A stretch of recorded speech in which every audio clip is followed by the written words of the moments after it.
trapped and lost, walking a tightrope bound to slam.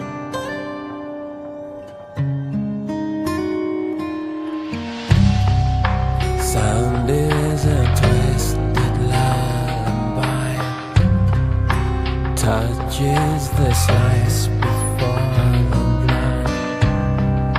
Soon something's got to give in.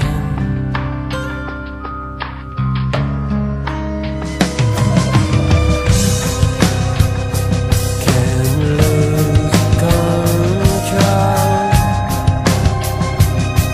Remember to focus, so I can find my way out. Can't breathe till the stream, long way down, suffocating endless dream. Long way down, long way down, long way down.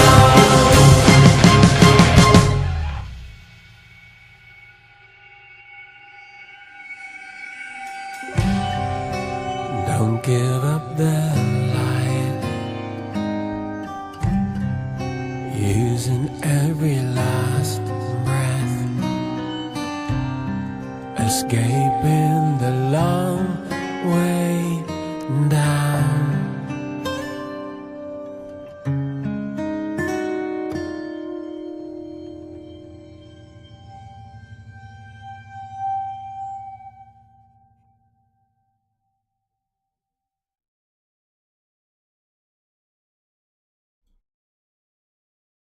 Okay, hello everybody, and welcome to the Forever Dead podcast with me, your host, Nightcrawler. Hell yeah, motherfucker. So yeah, doing a little podcast stream right here today. We're not doing the gameplay, alright? No gameplay. Just doing a little podcast episode right here, talking about all types of shit related to survival horror. It's basically a survival horror podcast where we could talk pretty much about anything. I do have a few little, a few sort of, topics I do want to talk about. Obviously I couldn't fit it all in the title.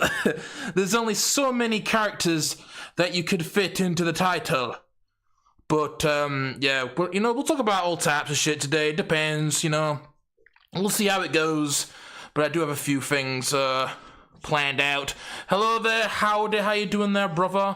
Good to see you there, man. Hopefully the Wi-Fi is working.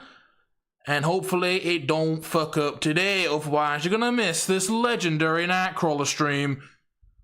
A once-in-a-lifetime opportunity right here. You do not want to miss it. Especially live, you can watch it on demand or whatever. You can watch the VOD when it gets uploaded. But it just ain't same as watching it live with your boy Nightcrawler. It just ain't the same, man. It just don't hit the same. Hello there, professional agent. Good to see you there, man. Oh, the Croby. Yeah, I'm not reacting to I'm not gonna react to the Croby Cat videos. They're too long to begin with. Plus, I've already done a video on them, so I don't really see the point of that, man. But thank you for being here, dude. But yeah, what's with that? Why do you want me to react to it when I've already made a video? I'd only be repeating myself, really. Plus, it's way too long. That's like an hour-long video right there. But it probably wouldn't even be able to watch the entire thing in this episode. Don't worry, I came prepared. Yeah, good, dude. Wait, prepared? Okay. But yeah, thank you for being here, Howdy, and Professional Agent. I hope you are both doing swell today. So we'll get started in shortly, okay? Just let people drop by. You know, grab some popcorn and shit. Big old drink, you know, extra ice and shit. Nice cold drink. Big old bucket of popcorn, and then they can join the stream and enjoy the show. So we'll get started real shortly. Sorry about being late, by the way. I was, you know, I got a little bit, you know, I was setting up the new layout for the stream, so, you know, it took a little bit longer than expected. Plus, I was, you know, doing stuff or whatever. I had to deal with dog and that, so, you know, a little bit over, you know, a little bit late, but yeah, whatever, man. It was only like 8 minutes. 8 minutes! Oh, man, he was 8 minutes late. God damn you, Nightcrawler. How dare you be 8 minutes late? Oh, man. Shit. Fucking hell, my back, bro. Ooh. I'm making sure that the Wi-Fi doesn't die on me, yeah? How do you actually control that, though? You know, how do you have any control over that? I'm not sure how you could be prepared for such a thing. I guess the only way to be prepared would to have some backup data on your phone or some shit. Mobile data on the phone. So then if the Wi-Fi fucks up, then you can, you know, that's a backup right there, right? Hell yeah. God Lord, man, my back is seriously fucked up, bro. Oh. Hello there, Andalus Gaming. How you doing there, buddy? I remember that name. I can't remember exactly where from, but I've seen you a few times. Hope you're doing well, bro. Hope you're doing well.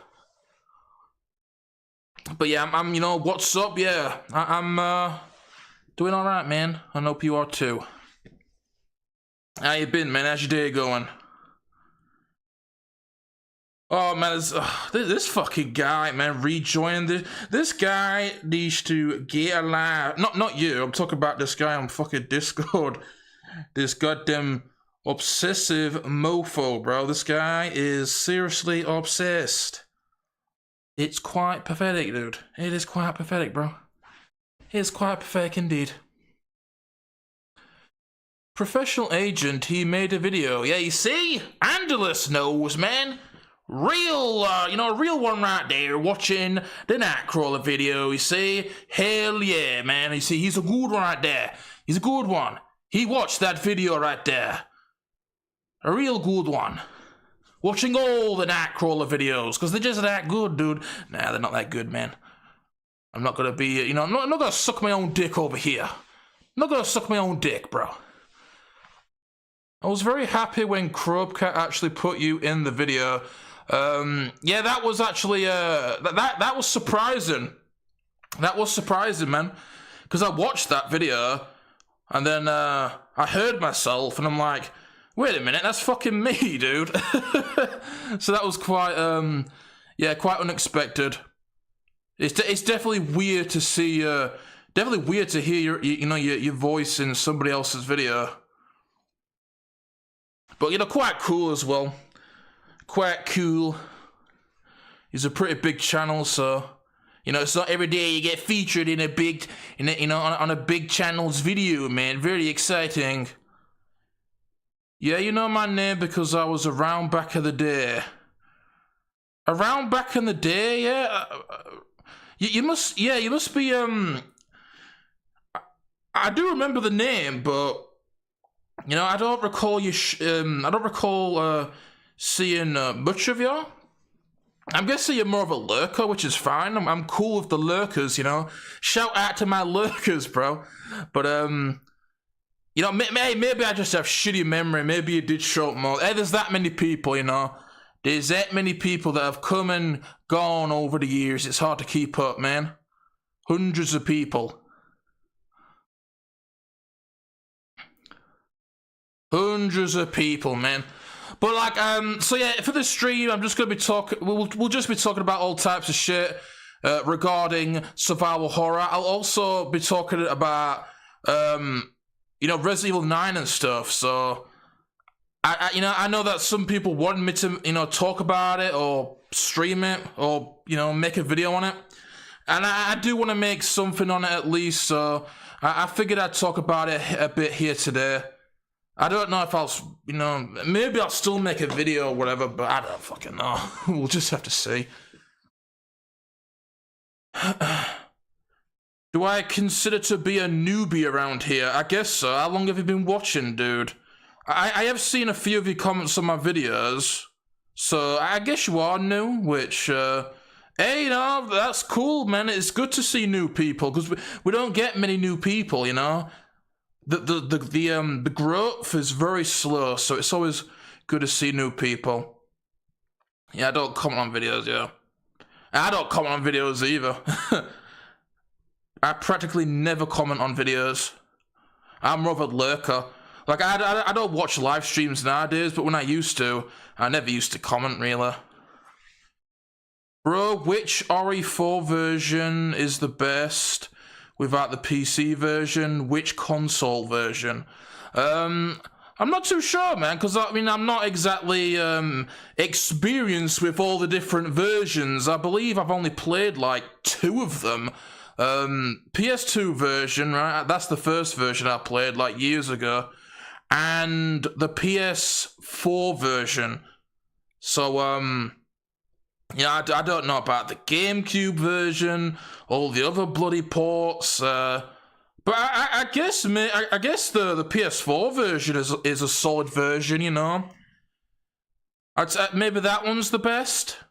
I'm guessing it runs better or whatever, has better bloody resolution, but yeah, I'm not really the person to ask for that. I'm sure there's like a video out there comparing all the different versions, so, maybe you'd have to look up one of them. There probably is, right? Why, thank you, good sir. Yeah, you're welcome, man. You are welcome, brother.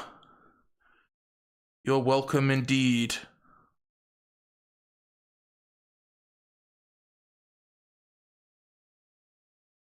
Ah, man. Excuse me, just getting fucking messages over here. Right. Yep, okay. Alright. Let's put that away, man. That shit on silent. Bloody hell. But yeah, so I think that, like, I think that the survival horror genre is, it's in an interesting place at the minute, because, like, I think that the community is very divided. I think there's pretty much like 2 types of communities when it comes to survival horror, man. Like, it's definitely bigger than it's ever been, right? Like, I think survival horror is the biggest it's ever been. There's so many fans out there, but it's a very divided community, right? Definitely a lot of differing fans with different takes and different tastes, because that's the thing, is that the reason why it's so divided is because there's so many different types of horror games, or at least not really that there's lots of different types of horror games, but you just have these really, like, significantly different genres. Like, if you compare, it's mainly that new school crowd versus the old school crowd, right? I think that's what divides this community so much, is there's so much, like, there's like a big rivalry between old school survival horror and new school survival horror, and there's probably fans there's definitely people that are a fan of both sides, right? Like new school and old school. But I think it's mostly you have those 2 sides. Like, it doesn't even matter what type of, like, genre it is, whether it's like, more slow or more fast-paced kind of. No point to start yapping about RE9 now. We all know it's a generic casual experience with low replay value, which is most likely not even our top 10 RE game. Our top 10 RE... Oh, man. maybe top, bottom 10, but sure as hell not top 10. Yeah, do you know what? That's the thing. That's why I've not actually talked about that RE Requiem, is because you know, I feel like I'm just gonna be repeating myself, right? That's why I don't really make many Resident Evil videos anymore. People seem to like it when I talk about Resident Evil. They ask for them every now and then, but usually I'm just like, I don't see the point because I feel like I've said everything that I need to say. What else is there to say about Resident Evil? Really, I just repeat myself. It's like especially with like remakes. Like, whatever the next remake is going to be, it's going to be exactly the same as my RE4 videos. My opinions are going to be the same, you know? So, I guess that's why I don't really talk about Resident Evil or make videos on Resident Evil, is because, I don't want to fucking just repeat the same shit, right? Do you prefer action horror or survival horror? Survival horror to me is not as fun as action horror. I mean, I like both, but I mean, if I had to pick one or the other, I'd probably go with survival horror. Definitely. There's definitely a lot more survival horror games that I like as opposed to action horror. Like, with action horror, I think the only action horror games that I really like is probably like, Resident Evil 4, Dead Space 1 and 2, The Evil Within 2 is good as well. But other than that, like, what good action horror games is there? Or at least, what action horror games is there that I like? Because there's not really many. Like, you could say RE5, but I wouldn't even consider Resident Evil 5 an action horror game. There's nothing horror about that game whatsoever. That's just an action game, right? Like, people saying that's a horror game, they're taking shrooms or some shit, okay? They're taking shrooms, bro. There's no right-minded individual out there that'd be saying Resident Evil 5 is a horror game. Even calling it an action horror game is complete nonsense, okay? Resident Evil 4, that's an action horror game. Dead Space 1 and 2, those are action horror games. You know, The Suffering, that's an action horror game. That's another action horror game that I like, by the way. Suffering 1 and 2. You know, so there is a handful of action horror games that I do like, but there's a lot more survival horror games that I do like. And I think that's something that is, there's a bit of a debate on what is classified as an action horror game and a survival horror game, like what differs them, right? I think it's pretty simple. I think that an action horror game is, it's pretty simple. It has a horror tone, the theme of horror, right? Fucking scary shit, blood or whatever. But it has much more of a focus on action when it comes to its gameplay. I don't think they really, there's not really any, I don't think it's that complicated, really. Like, RE4, you're constantly shooting shit. Dead Space, constantly shooting necromorphs. The Suffering, constantly shooting shit. Evil Within, constantly shooting shit. Those are action horror games, right? But, if you compare it to something like old school Resident Evil, Silent Hill, Tormented Souls, fucking Signalis, Cry of Fear, all those types of games, those are survival horror games because not only are they just a lot more scary, but they don't have quite an emphasis on combat. And I guess it can be kind of interesting because there can be a lot of action in those games. You can blast fucking all types of enemies in Resident Evil 2 or whatever. But, I mean, like, if you look at RE4, where you can just, like, you're doing spin kicks and suplexes and throwing grenades and, big waves of enemies.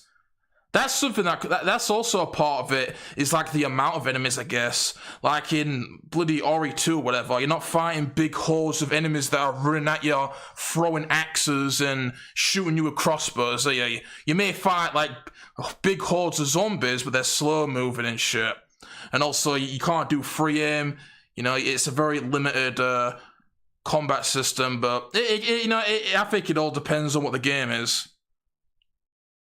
But to me, RE4, Dead Space, Evil Within, The Suffering, Manhunt maybe, those are action horror games. Maybe not Manhunt. I don't think I'd even consider Manhunt a horror game. That's a stealth game. The Darkness 1 and 2 or Action Horror 2. Maybe the first one, because the first one does have more of a dark tone. I don't know about the second one. I don't know about that, dude. Like, the second game is not scary whatsoever. I mean, yeah, it has, like, a lot of violence and stuff with the, you know, you have the little, monster arms that you have, right? You're tearing fucking people's hearts out and tearing their limbs off. Like, it's bloody, but I wouldn't consider a violent game with, you know, a dark tone. I wouldn't particularly consider that a horror game. I wouldn't consider The Darkness 2 a horror game, and I can say that confidently because I played that again not too long ago. But maybe the first game, because I do remember that being a lot darker. Right. How is your setup nowadays? You play PC games on Steam, right? I do have PC, obviously that's how I'm streaming right now. I don't really play that much on PC though. I mainly play emulation. I play quite a lot of emulated games on there, but I don't play too much on PC. I think it's just because I have so many games on consoles that, you know, I'm trying to like get through all those fucking games. RE5 was not even trying to be scary whatsoever, yeah. Absolutely. They basically saw the success of RE4 and just, you know, took it like, you know, crazy amount of steps further. They just went above and beyond, right? Dante's Inferno can be considered action horror because that's set in its dark as hell. It shows the horrors of hell. Dante's Inferno, yeah. Yeah, I haven't played that game. I do want to play it, but it looks to me like God of War, right? Hack and slash game. Haunting Ground was scary. Yeah, I need to play that. There's still quite a lot of horror games that I need to play, like the old ones, right? And that was something I was talking about the other day, but I'm a big fan of horror, survival horror, right? But I haven't played quite as many as maybe you'd expect from someone who's a big survival horror fan, right? Like, I have played a lot of them, but there's, you know, but I haven't quite played, like, you know, the standout ones that you'd expect, right? You know, of course I played, you know, Resident Evil and Silent Hill and stuff, but, you know, outside of that, like with those old types of games, I've not played many horror games. Hello Dex, how you doing there, brother? Good to see you, man. Dante's Inferno is not a horror game. Yeah, is it not? Yeah, I thought that, right? I'm not sure what Professional Agent's on about. You know, I have seen gameplay. It looks to me like God of War, and I wouldn't consider God of War a horror game at all. But yeah, good to see you there, man. How you doing, bro? But yeah, there's still a lot of old school horror games that I need to play. Like, it's only been in the recent years with emulation on PC that I've actually started playing some of those older games, right? You know, I finally played fucking Fatal Frame 1, Fatal Frame 2, Siren, you know? I still need to play more, though. I need to play, bloody Obscure, Haunting Ground, Rule of Rose, you know? Stuff like that. The Thing as well. There's a lot of PS2 survival horror games that I need to play, and obviously a big reason why I never played those games is because, well, I didn't have a PC, so I couldn't emulate them. So the only way of playing them would be on the original hardware. And back then, when I had like PS2 and PS1 and stuff, I wasn't really allowed to play many horror games, right? I got to play a few of them, but I weren't really allowed, dude. I had to grow up a little bit. So, you know, I mainly played, like, old school horror games. I mainly played the big ones, right? Resident Evil and Silent Hill. Not really anything outside of that. I played The Suffering, right? But not really, you know, much outside of that. But I am gonna, okay? I've definitely played a lot of indie horror though, or at least a fair amount, right? Played a lot of old school Resident Evil, Silent Hill, and I've played quite a bit of indie horror. You know, Torment Souls, Signalis, Cry of Fear, I guess. Is that considered an indie horror game? You know, Ground Zero recently. And Crow Country, right? I'm playing that at the minute. So I played a fair bit of indie horror.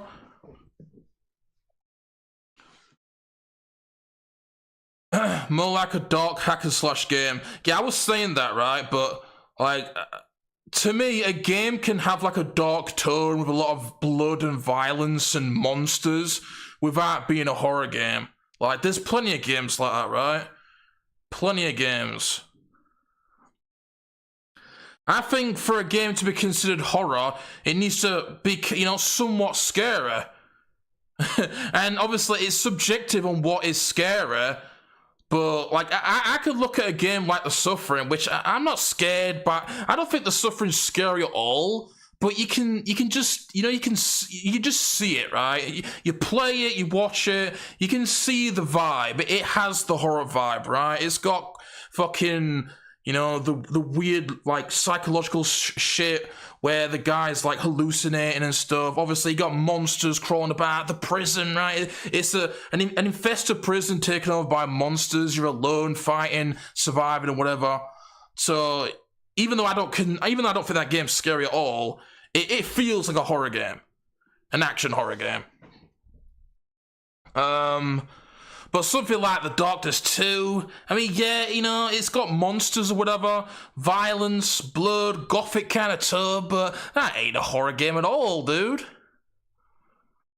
Bloodborne, bro, there are people that consider Bloodborne a horror game. Those people are smoking something, dude. They're smoking something, man. Who the fuck would consider Bloodborne a horror game? I don't give a fuck if it's a gothic castle with werewolves and vampires or whatever. That is not a horror game, dude. It is not a horror game, alright? It's a fucking... It's an action, you know, Souls-like game, whatever, with, you know, a dark gothic tone. That is not a horror game. There's so many people that call Bloodborne a horror game, and I think those people are fucking... You know, ridiculous, dude. It's stupid. But then again, there's people out there that call games like The Last of Us a horror game. Those people also need their head examining, dude, because Last of Us, a horror game? Come on, bro. Bloodborne, a horror game? No, dude, I don't think so. I know horror can be subjective, you know, what's scary, but Last of Us and Bloodborne, those are not horror games. I don't care who you are, dude. You cannot convince me otherwise. And what fucking other games were there? There was that fucking video a while back. What the hell's on there again? Returnal? Yeah, that's not a fucking horror game. Doing double jumps and, you know, fighting with laser weapons or whatever the fuck you do in that game, that ain't a fucking horror game. Do you know something that I like as well, though, is non-action, non-horror games with some, you know, small horror set pieces. Like, you guys remember Max Payne? Bro, you remember that fucking maze with the crying baby? That is like a genuine horror fucking moment, dude. Wait, I can actually, you know, we don't have to just look at the screen. Let me see. Let me see if I can get that up on YouTube, right?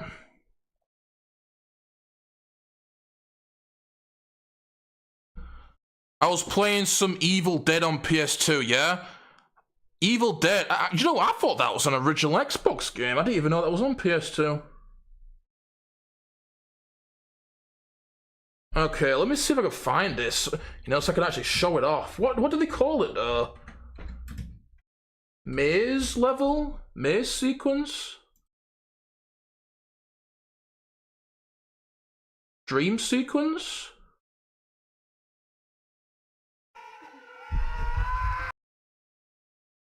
Let's see.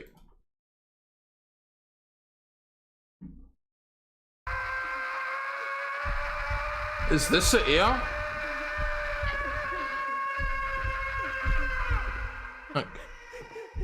But yeah, this shit right here in Max Payne, bro, this is a legitimately creepy part of the fucking game.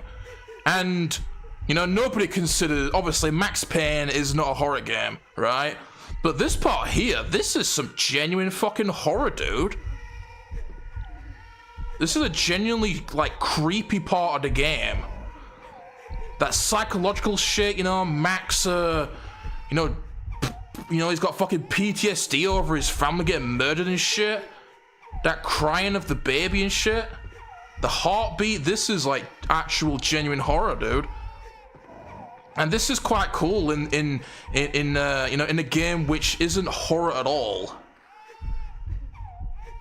I remember watching a video, I think it was by like G-Man Lives, right? If anybody's ever seen him. He made a video of like non-horror games with horror moments, and do you know what? This wasn't even featured, dude. This should have been featured. This should have been featured.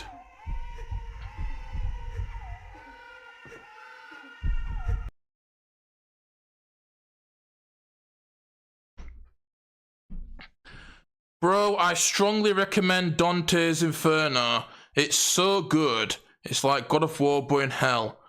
It has good combat and music. Oh yeah, trust me, I want to play that, man. Hello, by the way, Retro Geek. Good to see you there, my boy. It completely curb stomps Dad of Boy Simulator. Oh, man.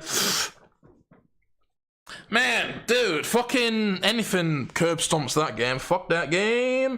Fatal Frame 2 Remake released on Steam as well. Yeah, fuck that game, okay? Do you know what that game is? The Fatal Frame 2 Remake, you know exactly what it is. It's the same fucking shit as RE2 Remake. And what was also the same shit as RE2 Remake? Silent Hill 2 Remake. Because that's what every single horror remake is. It's that same over-the-shoulder fucking garbage, dude.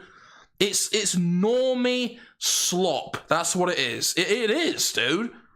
It is. It's straight up fucking normie slop, bro. And that's the only reason why they make those games, is for those fucking casuals, those normies and shit, that probably never even played the original.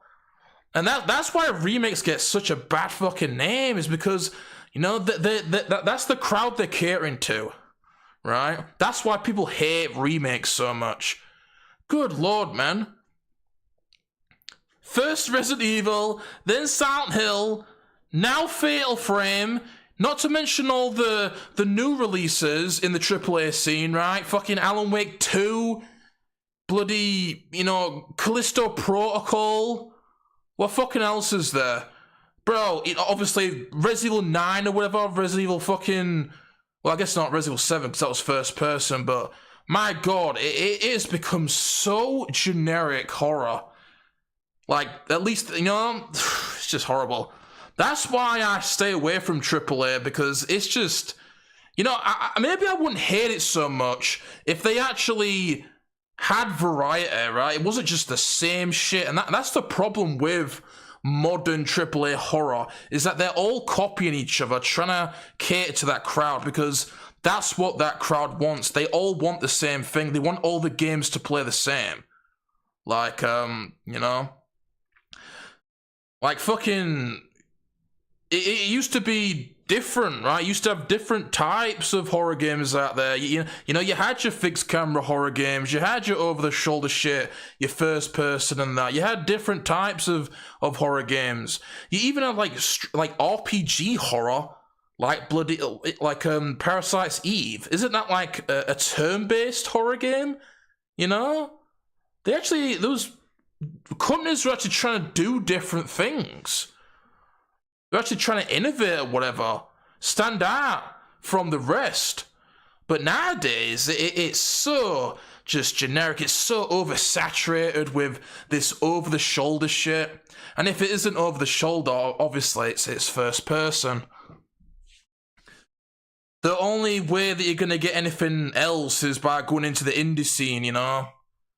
You've got, there's actually quite a lot of different types of horror games in the indie, you know. You've got the walking simulators. That's where it fucking originated from, right? There's so many first person runaway hiding simulators, you know, Slender, Outlast, Amnesia, whatever. But you've also got lots of different types of horror games in the indie scene. You've got, obviously, you got Fixed Camera, which made a comeback a handful of years ago. You know, you had shit like Tormented Souls, Tormented Souls and stuff. And they're still coming out of those games. Obviously, we've got Ground Zero recently. There's Echoes of the Living. There's Post Trauma. You know, right? That's made a comeback and stuff. And, you know... And even though, obviously, there's going to be games that, obviously, not everything's for everyone, right? Which, that's what gaming should be like. Not everything needs to be the same. And there's so many types of horror games out there. So why just have that one type of horror? Or two, I guess.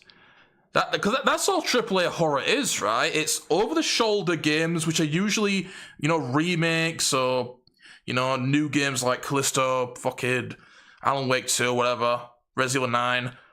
Or you've got first-person, first-person, kind of like Ori 7, or maybe like Outlast, right? That kind of type, that kind of style. It's usually like those three types. You've either got an Outlast clone, an RE7 clone, or a RE2 remake clone. Those are the three types of horror in the AAA scene. You don't get anything outside of that. There's nothing. That's all you get. And most of it is over the shoulder.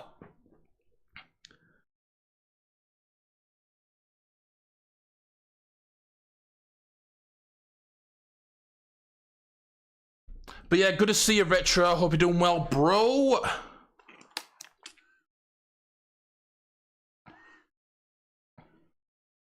Drink some water.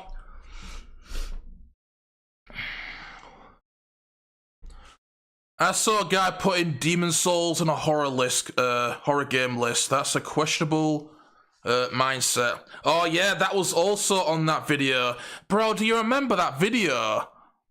What video was that, dude? I made a fucking reaction to it. Let me fucking look. Let me look, man. Where the fuck is this shit, dude? I'll put it on mute or whatever. You don't need to hear me talking. But oh, this fucking video right here, dude. Oh, you remember it? You remember this video that I did? The worst horror game list on YouTube. So, I was reacting to it, right? And what the hell did he have again? Obviously, yeah, you got Silent Hill 2 remake, of course. Or Resident Evil 4 remake, whatever. But look what else he had. What fucking else did he have on here, dude? Oh yeah, look at that. You see, he had Returnal. Just looking at this still image, does this look like a horror game to you? Look, that's a still image. Does that scream survival horror to you? Look at it, dude. And he also had, yeah, look at this. How the fuck is this survival horror? Are you kidding? Look at it. He's doing fucking double jumps and air dashes. There's flashy fucking lights, laser beams and shit. That's a horror game, apparently. Man, gold. And he also had, what else did he have, dude? Yeah, he had Demon Souls, right? Demon Souls? Or maybe it wasn't actually this video. Yeah, it might not have been that video. It might have been a different video, but there was, it might have actually been one of the reaction videos that I did. But I remember there was a list that had The Last of Us, Demon Souls, Bloodborne, and something else. It might have been that video, actually. Maybe I skimmed over it, but that's just absolute madness right there. That fucking Returnal game? You gotta be fucking kidding me, dude. The Last of Us? I don't give a fuck if The Last of Us is set in a bloody... in a post-apocalypse, okay? That is not a horror game, dude. You know, you might have those sections where you're, sneaking around, there's clickers or whatever. It's not a fucking horror game, dude. Especially since most of the time, You're just fighting humans, right? It's a post-apocalyptic game.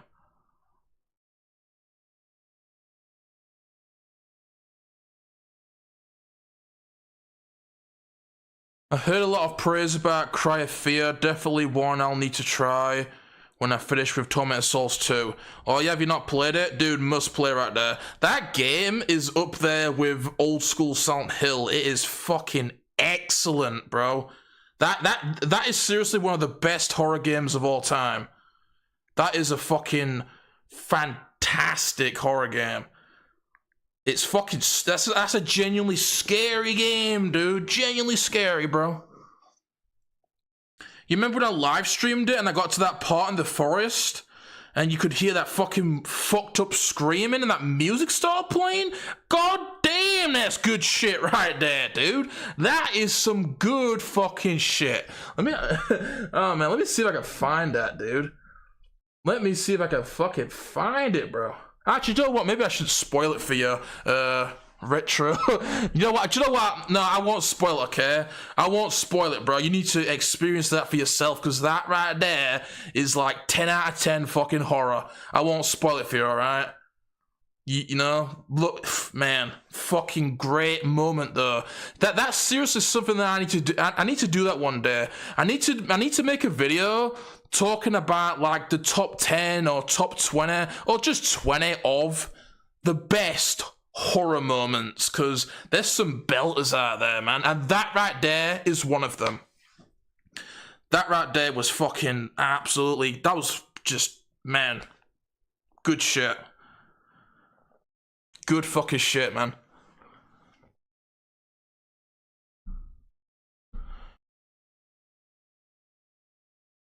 Bro, if we go like this, then OG horror games are not horror. Are you still talking about Dante's Inferno? Just because a game has monsters like zombies doesn't make it a horror game. Yeah, but original Resident Evil isn't just zombies. I don't know if you're talking about The Last of Us. Are you talking about Last of Us, right? I don't know if you're referring to me talking about the zombies in The Last of Us.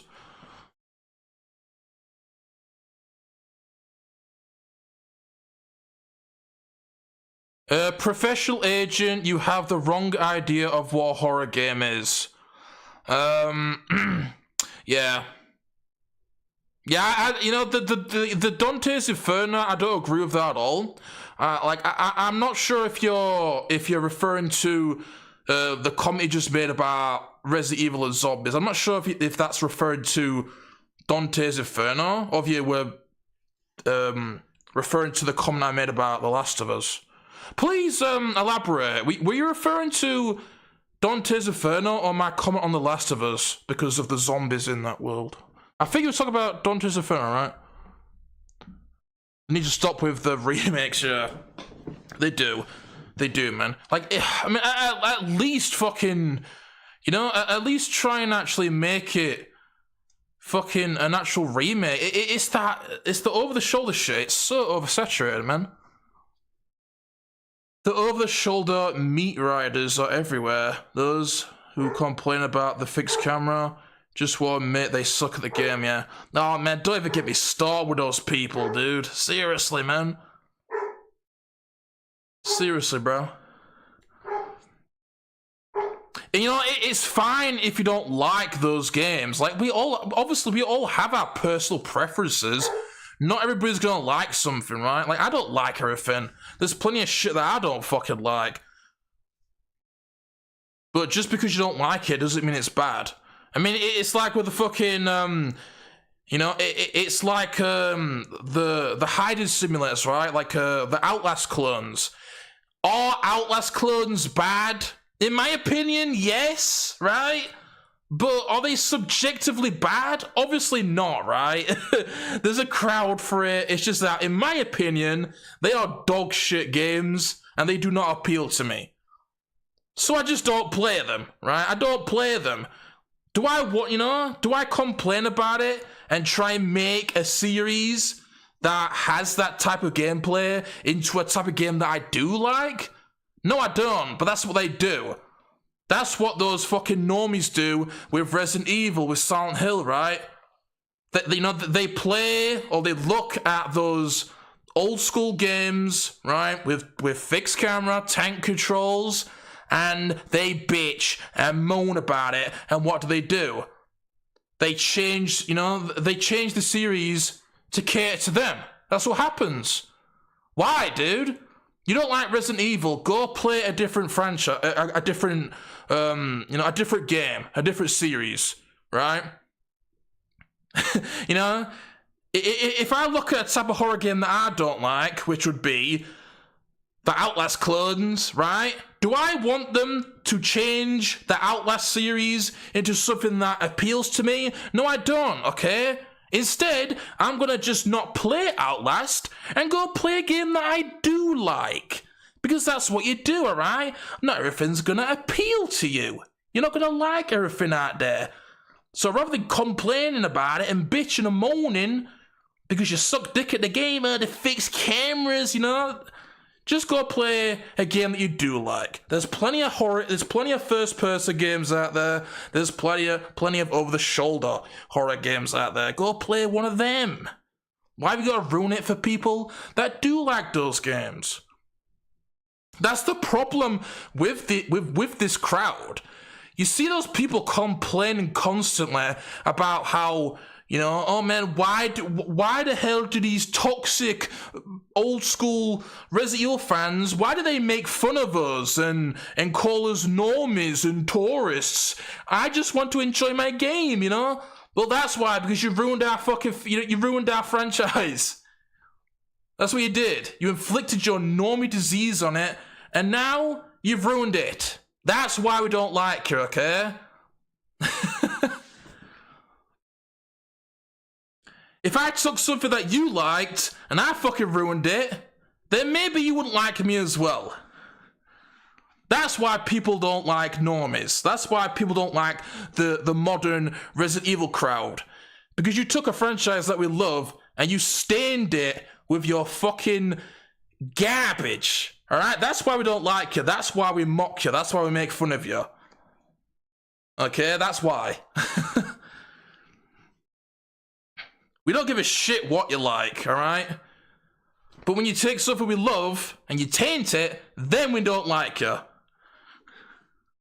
And, of course, right? It'd be the same if it was the other way around.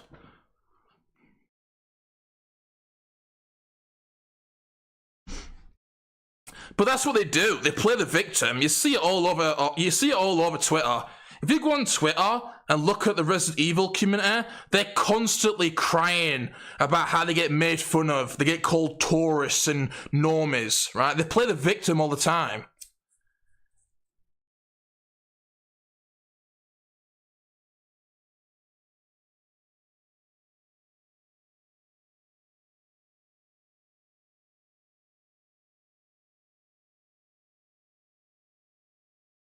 I like the Evil Within, yeah. I love the Evil Within, man. I wouldn't consider it a style horror game, though. I think it's a action horror game, as I mentioned earlier. Great action horror game, though. I love the Evil Within.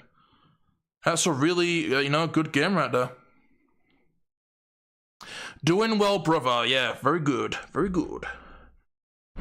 Torment Souls is my favorite horror game in recent years. Yeah, same. They're both great. They're both really good. That second game was really, really good, man. I really thoroughly enjoyed that game. It's not perfect, I'm not going to sit here and act like it's a 10 out of 10 game, but that is a fucking really great game. Like, those are the types of horror games that we need in this modern day. That's good shit right there, That was one of the most laughable lists I've ever seen. Good lord, yeah. It felt like a joke, dude. It really did. I don't know how somebody can make that and actually be dead serious. That had to have been a troll, surely, bro. Seriously. That's why I stay away from those types of lists, because I think it's too hard to make a top 10 of anything, really. You know, like, I mean, sure. I mean, if you would have asked me what are 10 of the best horror games, I could do that. I could probably do that in a minute. But if you would have asked me what is the definitive top 10 best horror games of all time, I can't do that. I can't really do that of anything.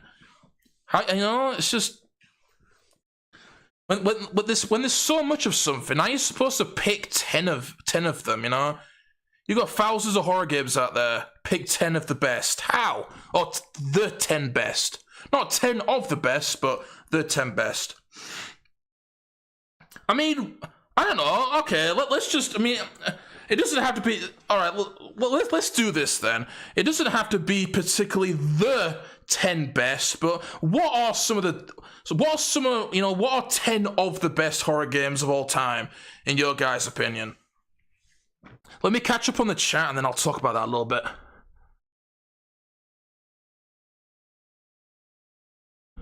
Professional agent, shut the fuck up, or better Nightcrawler just ban that retard. I mean, I don't need to ban him, it's his opinion. I'm not gonna ban him over an opinion, bro. We don't do that here, man. Come on, man. We're not like the Resident Evil losers, okay? We don't cry over opinions. We respect other people's opinions. We're better than that crowd, man. I'm not gonna ban him because of his opinion. I mean, sure, I think calling Dante's Inferno a horror game is a pretty questionable opinion, but it's his opinion, right? I'm not gonna ban him over it. As long as he's not being, annoying, it's fine.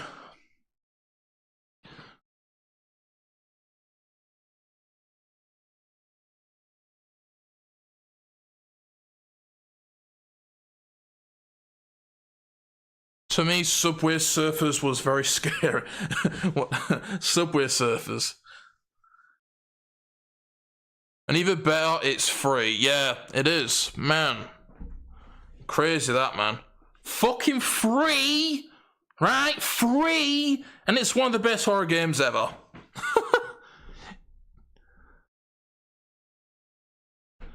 Oh yeah, the Last of Us 1 remake, yeah. Dude, seriously, who the fuck bought that? My god, those people are retarded. Seriously, retardation is what that is. How you doing, Pilot? Good to see you, man.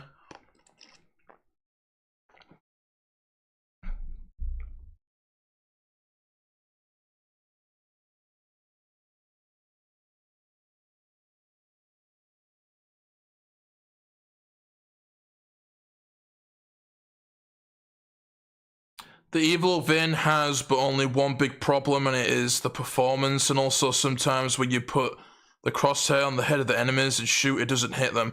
The performance, you talk about the frame rate, yeah, the frame rate is bad. Definitely can't deny that. And shooting the head of the enemies, yeah, the reason why they did that is because they want you to upgrade the accuracy of the pistol. I agree, though, I don't agree with it. I think that's a stupid mechanic, but I understand why they put it in there. It's to incentivize you to upgrade the accuracy, but I think having built-in, like, a built-in mechanic where the bullet does not go where you aim is stupid. Even if there is a counter for it. 10 best horror games, Resident Evil. Oh man, yeah. Absolutely, dude. Dude, I bet you there are people out there that are actually like that, man. A normie starter pack, HD graphics, over the shoulder, no tank controls, casual story. Oh, dude. The typical normie game is super pretty graphics, okay, over the shoulder, checkpoints, alright? You can't have, like, limited saves like ink ribbons, alright? You need to have checkpoints. You need to have boring, lifeless dialogue. And yeah, I think that's about it. So, that's rough. That's a rough take right there. A rough example. But anyway, okay, so... Alright, so what are 10 of the best horror games ever? Or even just the best or whatever. I'm not gonna label it that because I don't know. I can't really pick the 10 best horror games, but okay. So, in my opinion, 10 of the best horror games, or the 10 best. Like, if I absolutely had to make a top 10 best horror game list, what would I pick? Oh, it's fucking. It's hard, dude. You know. Like I'm not gonna sit here and say it's the definitive list. My opinion could definitely change, but I don't know. Let me just pick like 10 of the best. The thing is, are we allowed to pick multiple games in a genre? Yeah, we'll have to, obviously. Well, I think without a doubt, Silent Hill 1. Silent Hill 1, that is a fantastic horror game right there. Silent Hill 2 as well. That's really good. Silent Hill 3 is really good. See, that's the thing, dude. Like, just half the list would already be taken up by Silent Hill. That's what it's too hard, dude. How are you supposed to pick 10 fucking games? Bloody, there's like 4 fucking Resident Evil games I would pick. There's like 4 bloody, or like 3 Silent Hill games. That takes up like 7 already. I don't know. PT is scary. Oh man, fuck PT, man. Fuck that game. But I don't know. Whatever, man. I'm just gonna scrap the whole top 10 thing. But in my opinion, some of the best, like the best of the best survival horror games, Silent Hill 1, absolutely. Silent Hill, just the Silent Hill trilogy, okay? Silent Hill trilogy, that is good shit right there, okay? All 3 of those games are great. That's some of the best shit right there. Resident Evil 1 Remake. Resident Evil 1 is good as well, but I don't know. I'll go with the Resident Evil 1 Remake. Obviously, that's fucking a classic. The original Resident Evil 2, that's definitely got to be there. And Code Veronica. So in terms of Resident Evil, I'm going to go with Resident Evil 1 Remake, original Resident Evil 2, and Resident Evil Code Veronica. Those what I'll go for with Resident Evil. Silent Hill, I'll just go with the trilogy. They're all fucking good. Right? Silent Hill 1, that is fucking a genuinely scary game. 3 is as well. 2 is definitely not as scary, but you know, Silent Hill trilogy. Cry of Fear, definitely Cry of Fear. That is definitely one of the best horror games right there. That's up there. That's up there with classic Silent Hill. That's a seriously good game. Tormented Souls 2, maybe. It feels a bit, you know, kind of feels a bit finger because it's more of a modern game, but Tormented Souls 2 is really, really, really good. It is a really, really good game. Like, nah,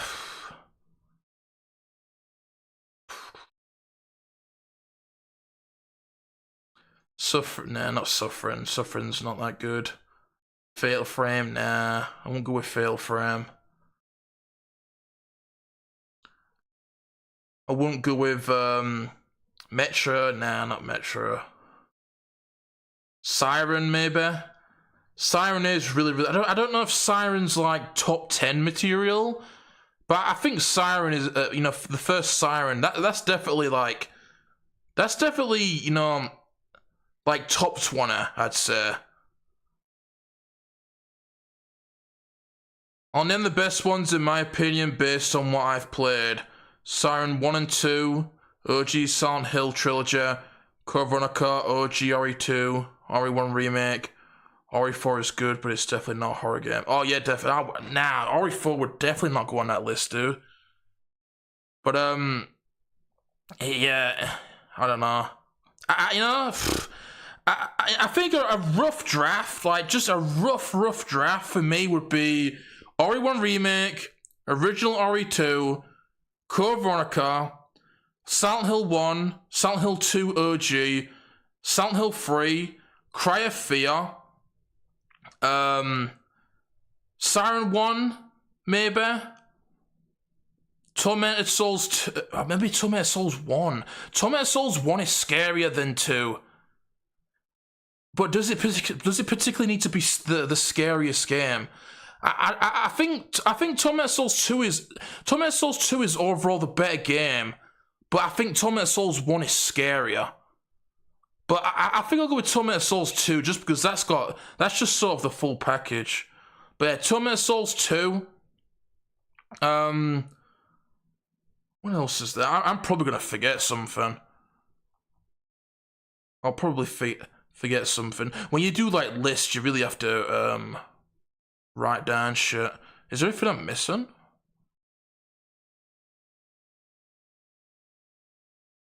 Yeah, I wouldn't go with like the part where you're inside the hospital. Resident Evil, wait, Nightcrawler already made horror game tier lists. Oh yeah, did you see that? Yeah. It definitely wasn't the greatest tier list. But nah, I've played some games since then. And plus, you know, that's the thing, you're right. Your opinion can always change. That's the thing. But, you know, I think that'd be my rough take, would be some of the games I mentioned there. And, you know, maybe some that I forgot. Because I've definitely forgot some games.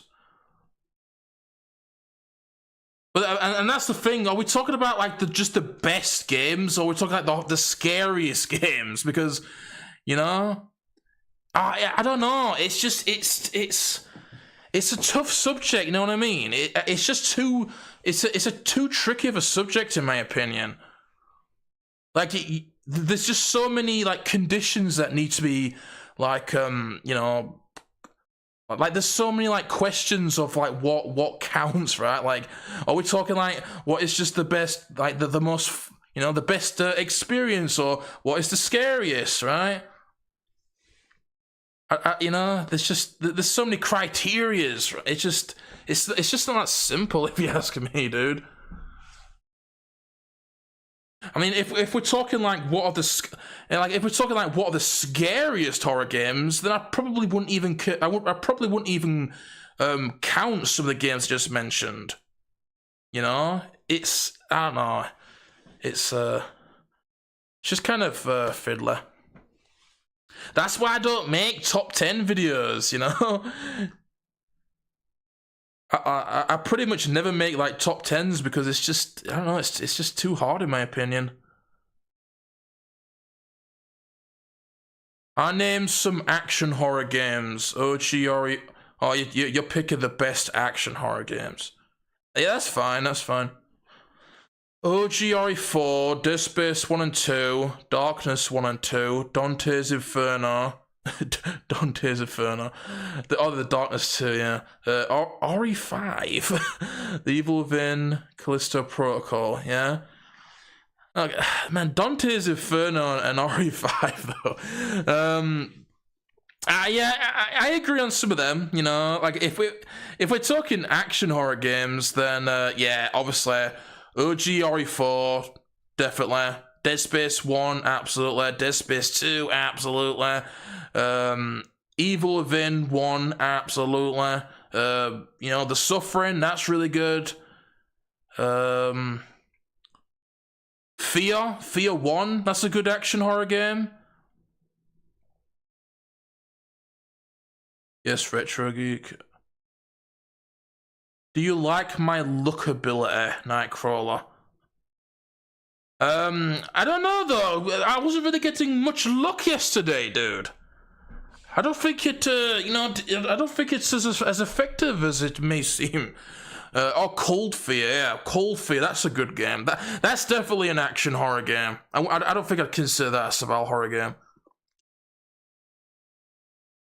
That is a good action horror game. That's kind of like Horror 4, that game.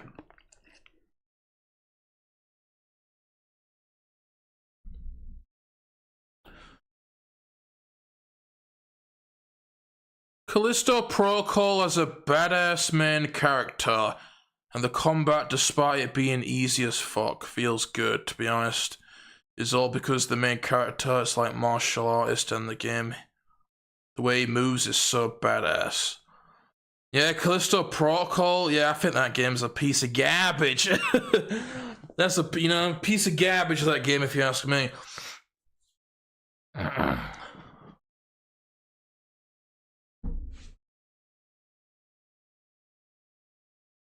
Nothing is scarier than King of Hun when he's hungry. Oh, man.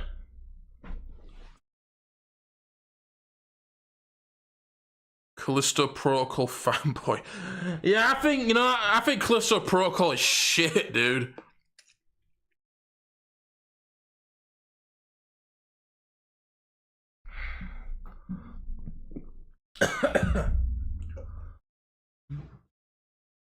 Let's not forget gems like Alien Isolation, Amnesia, and all the other walking horror games where you can't fight back. Top tier game experience. Oh, man. Hey, do you know what, though? If we're talking about, like, the best games, the best horror games, what are some of the worst horror games? I mean, honestly, there's so many fucking shitty horror games out there, man. Honestly, if we're talking like what are the worst horror games, basically every runaway hiding simulator, okay, every modern remake, those fucking shitty like those shitty like games like Five Nights at the jump scare games, right? Where it's basically just jump scares. Those, right? Jump scare heavy horror games, runaway hiding simulator horror games, modern remakes. Those are basically the shittest. Those are basically the worst horror games. Because you know what it is like to me, because I think that a truly great survival horror game, it isn't just about being scary. Like, I mean, you could take a game like fucking Slender, right? Slender, if I'm being like completely real, Slender is pretty spooky, bro. You know, you're trapped in a fucking forest. You're completely isolated, right? You're defenseless. You've got this guy stalking you. You've got some fantastic music, right? That is pretty spooky. But is it a good horror game? Absolutely not, bro. Absolutely not. It's mind-numbingly basic. There's nothing interesting going on. All you do is go around this forest picking up pages, right? There's no depth. There's no complexity. There's nothing engaging about it. So even though the actual setting, right, the concept is pretty fucking spooky or whatever, I won't consider that a good horror game. I think it's all about that complete fucking package, right? It's like with like Silent Hill 2. Like Silent Hill 2, as we all know, that's like one of the best horror games of all time. But if you think about it, really, Silent Hill 2 is not that scary. It's scary, but it's not quite as scary as maybe some people make it out to be. Like Silent Hill 1 and 3 are much scarier than 2 in my opinion, right? Like 1 and 2 are way scarier than Silent Hill 2. But the game doesn't need to be like really scary to be a truly great survival horror game. Like, what makes Silent Hill 2 so great, it isn't just the horror, it's the entire package, right? It's the atmosphere, it's the level exploration, it's the monster design, it's the characters, the storytelling, the music, of course. There's so much to it, right? It's not just, oh, it's scary. You've got all these different factors to consider. You know, that to me is that's what makes a truly great survival horror game, is all these different things, right? Like, am I wrong? Like, in my opinion, that's what it's all about, right? There's a lot of different shit to it. That's why I can. That's why I can look at a game that isn't particularly scary, and I can really enjoy it for what it is. Like something like I don't know, bloody like Siren, right? I don't think Siren's really that scary. You know, Forbidden Siren. I don't think that's a particularly scary game. It's definitely got horror to it, but it's just all these different things that makes it a really great survival horror game, right? The fucking atmosphere is awesome. You know, that Japanese setting, the music is great. Just, you know, the graphical aesthetics, right? That classic PS2 look to it. You know, the level exploration stuff is really fun, like figuring out the different puzzles, like you know, getting the items that you need for the different scenarios and stuff. That's what makes that like a really great game. It isn't because it's particularly scary, because I don't think Siren 1 is really that scary. It is quite scary though, you know, the Shibito freaky, right? But it doesn't just come down to, oh, it's scary, right? There's all these different things. It's, you know, it's got unique mechanics, like the sight checking mechanic is really fucking, you know, unique and interesting and innovative or whatever. So, you know, it's a great concept, right? The different scenarios where you revisit levels, that's really fucking cool. It's about that overall experience. It's not just one thing. To me, at least, you know, maybe for some people it's different. Maybe it just comes down to if it scares you or whatever. Maybe that's why people like those shitty, simplistic indie games where you can't fight back because they're really scary or whatever. I don't know. I ain't played them, but you know, I don't like having like jump scares constantly. That, you know, they're gonna make you jump, or whatever. Fucking loud noise in your ears. Of course, it's gonna make you fucking jump, but it's cheap, dude. It's cheap, easy horror, right? True fucking survival horror is way more complex than that, right? It takes way more talent and creativity to make like a scary experience rather than just throwing jump scares at you. That's why the old school like Resident Evil and Silent Hill games are so great, because of the psychological horror and stuff, the atmosphere, the build-up and shit, the use of fixed camera angles, the music, right? But you play something like fucking, I mean look at Five Nights at Freddy's. Five Nights at Freddy's. How fucking shit? Anybody could make that game, dude. Anybody can make a game where randomly you just have a jump scare. Anyone could do that, dude. That don't take talent. You don't need to have any experience in horror with that. You know? Anyone could do that, dude. Oh, oh man, fuck them, man. Horrible game right there. Horrible game, bro.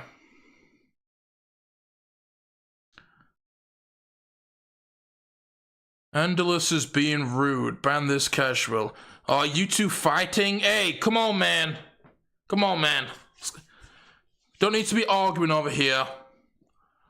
Just get along, alright? Get along, man. Come on, make up, dude. We don't need to be fighting, bro. Come on, man. This is unnecessary.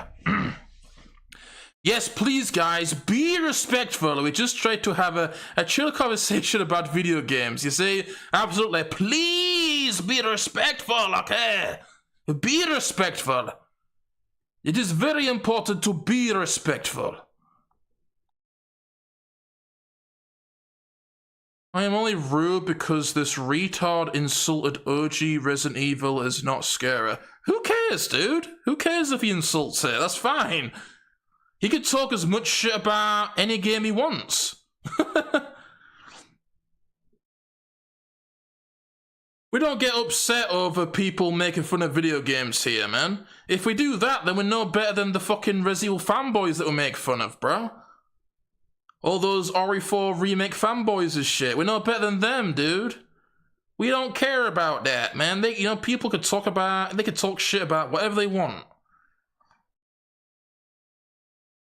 You know, if there's somebody here that thinks fucking all these horror games that we like are shit, who cares? You know?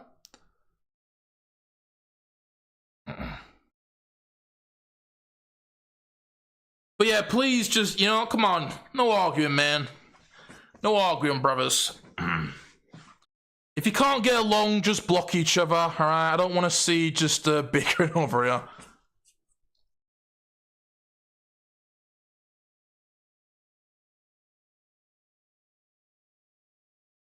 Put the handbags away. Oh, man. Man, drama, dude. Always some drama, is it the pilot? Always drama in the Nightcrawler community. I think Lion was right, okay? We need more respect, dude. There's just not enough respect going around. Everybody is just so disrespectful.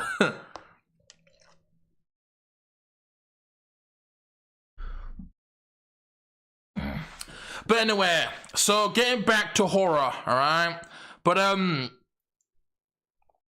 so what are some horror games, like upcoming horror games that you guys are interested in? Because I've got a few, man. Like, one that I'm definitely looking forward to is, I'll actually show it. What is it called again? I forgot the name of it, dude. Oh, wait, that's what it's called. I'll just play the trailer. Let me play the trailer. Official gameplay trailer. I'll just play this.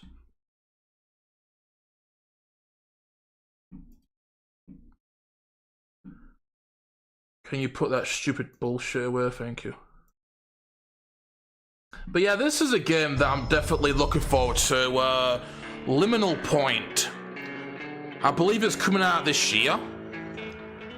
Made by Hideworks. I'm not sure who they are. I'm not familiar with their work, but this is a game that I'm definitely interested in right here, man.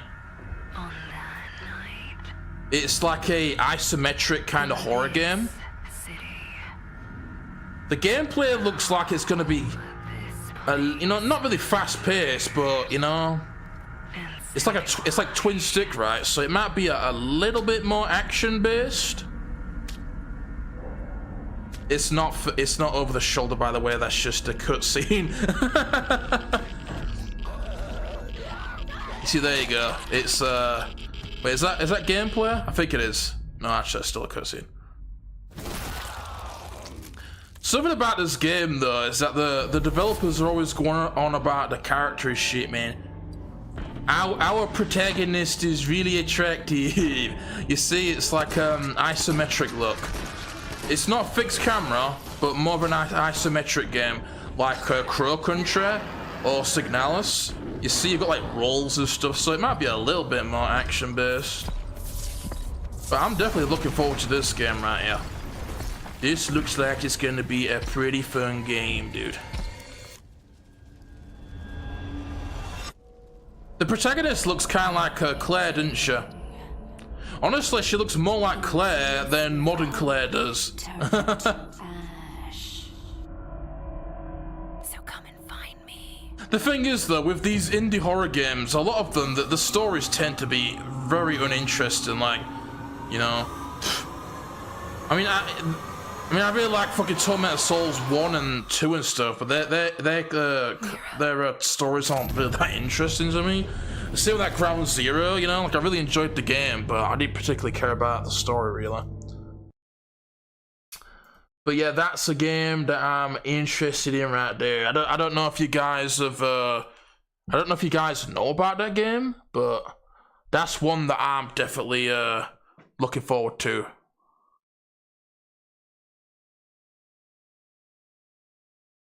Oh yes, I show that on a showcase. Liminal Point. Claire Redfield in Silent Hill. Yeah, it does look like Claire, doesn't it?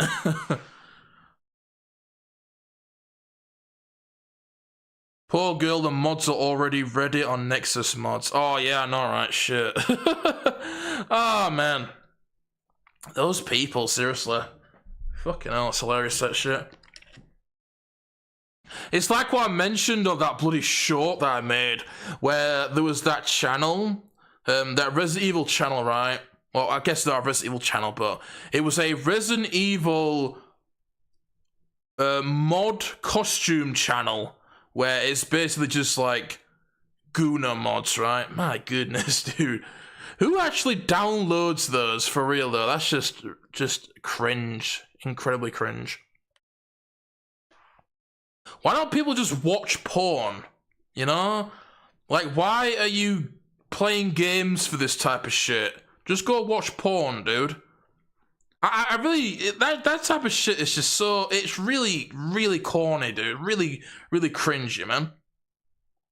That's what I mean with, I don't want to get too into it because it's not really, you know, it's off topic for this stream, but, you know, it's that, you know, it's the Gooners versus the woke crowd, right? They're poor fucking, you know, clowns, dude. The one that got banned for thousands of nude mods, yeah. Yeah.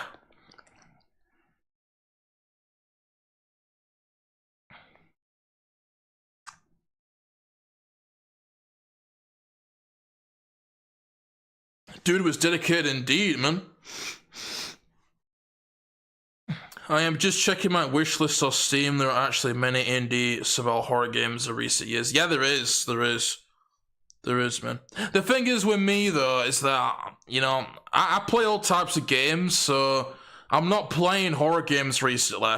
It's like that Ground Zero, right, that I've been playing, that I made a video on, that's the first, like, new horror game that I've played, I think, since Tormented Souls 2. So in like a year, right? Which may sound kind of weird, like, wait, Nightcrawler? I thought you were a horror fan. How come you're not playing all these horror games? But that's the thing, right? I play all types of games, so. I mean, fucking, I spent like 2 months playing fucking Desperados 3.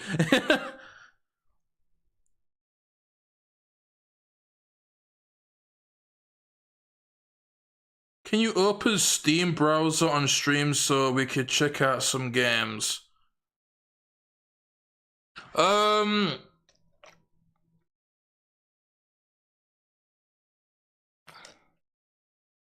let me look. The thing is that I don't really know the games. I'm not really aware of any games.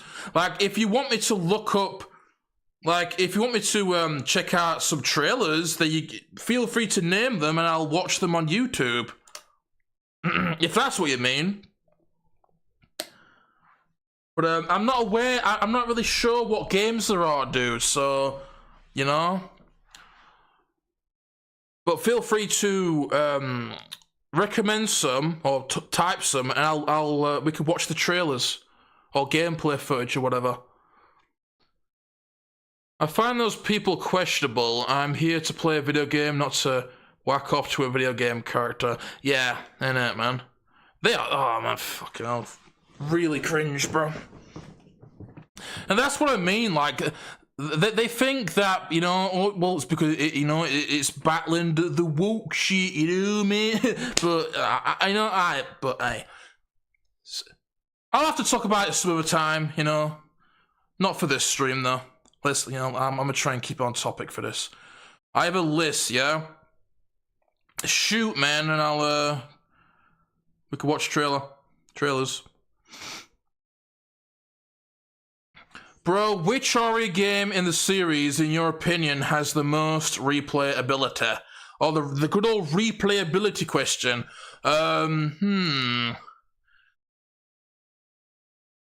That is a good one. That is a good question right there, man. What has the most replayability? I reckon maybe it'd be something. Something like Ori 1 remake or something, or Ori 4 maybe. Definitely not the modern, like Ori 9, bloody hell, definitely not that game. Ori 9, nope. Ori 8, nope. 7, nope. I reckon it'd be maybe something like Ori 2 or Ori 1. Maybe, honestly, I think Ori 2, maybe Ori 2 original, right? Because you've got the different scenarios. You know, Resident Evil 2 has the different ranks, the unlockables, the scenarios, right? The zapping system and that. But also, Resident Evil 1 Remake has different difficulties. As well as the unlockables, and it also has the different like game modes where you can do like invisible enemy mode and stuff. So, you know, RE2 original could be potentially, RE1 remake, RE4, you know, that has New Game Plus, difficulties,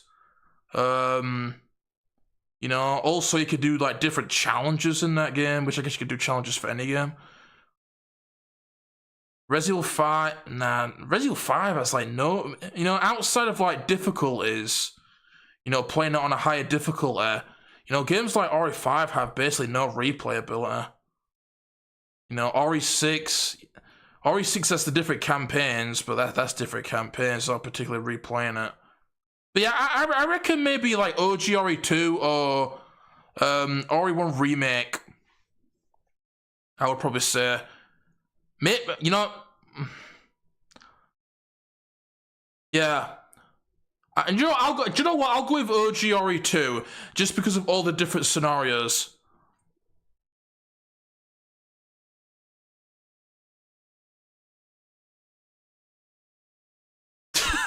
Professional Agent, which game do you prefer? RE4 or God of War 3? That is a very good question. Very good question, Pilot.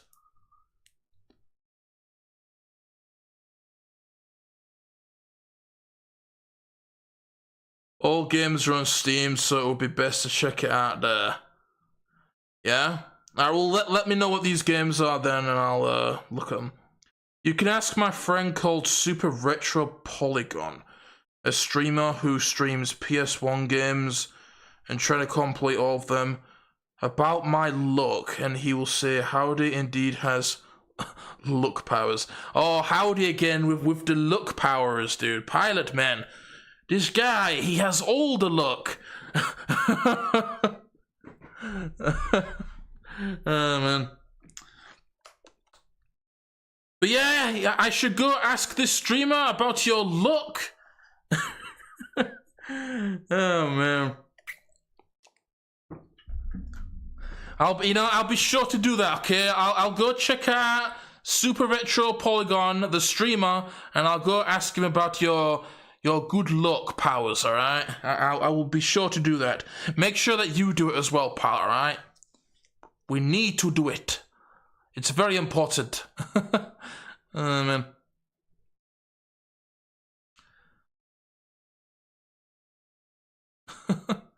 Do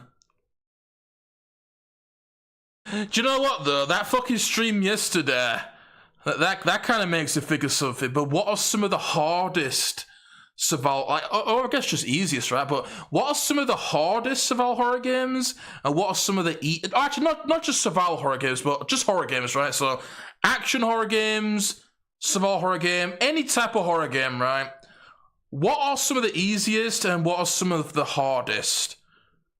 Do you know what, though? I'm gonna say it right off the fucking bat, but Ground Zero on fucking Extreme Death Wish is on the hardest, right? That shit is fucking hard, dude. That is bloody tough right there, seriously.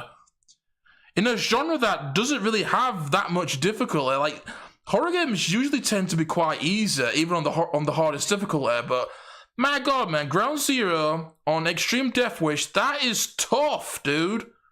That is tough, bro. It'll definitely get easier once I get better at the game and, you know, learn more about it and stuff, but man, that, you know, that's a fucking rough experience right there, man.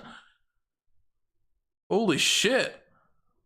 And it doesn't have to be particularly like, you know, like just a game's difficulty, like, oh no, I don't know, say this game on the highest difficulty or that game on the highest difficulty, or maybe just like getting a rank, right? So, you know, what is like a hard difficulty or a hard accomplishment in a game, like maybe a trophy or something, or getting the best rank, or doing the highest difficulty, right? What are some of the hardest, or just some of the easiest horror games, right? I guess for easiest, you could just say like a modern game which has yellow paint everywhere, has checkpoints, and you can play it on easy, you know? But I guess I guess some difficult some difficult experiences, challenges or difficulties or whatever. To me, that extreme death wish, okay, that shit is fucking tough right there. Enemies fucking everywhere, dying in one hit.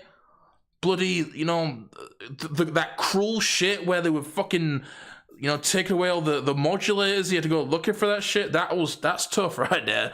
That shit is tough. Also, something else that's quite tough is obviously like going for like ranks, right? Like like trying to get the maximum amount of stars in something like Silent Hill 2 or Silent Hill 1, alright? I haven't done them, but I've heard that they're fucking hard because obviously you've got you need to do it in a under a certain amount of time. You need to kill a certain amount of enemies with like melee and firearms. You can't take there's a certain amount of damage that you need to take there's a certain threshold with the amount of damage that you can take, right? So that's probably fucking hard. I've heard that they're bloody tough, those old Silent Hills, to get the maximum amount of stars. I might have to do them one day. Like Silent Hill 4, to get the 10.2 star ranking on hard. Honestly, not that bad, really. Really not that bad. It was mainly just about learning, learning what items to pick up and obviously focusing and making sure you don't fucking miss any of those notes because you need to get all the notes. But I thought Silent Hill 4 to get that rank was actually pretty simple. Forbidden Siren is a pretty tough game. Not particularly tough, but it can be quite punishing, that game, Like I talked about it on that playthrough that I did, but Forbidden Siren can be quite a punishing game. The gun enemies will fuck you up, right? They can fucking, kill you in like one hit or something.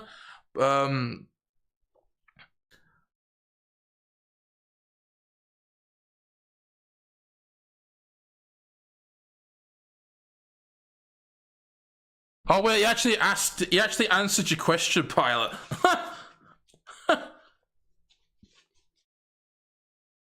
First game, them and us. Oh yeah? Okay. Let me have a look, dude. Let me have a look, bro.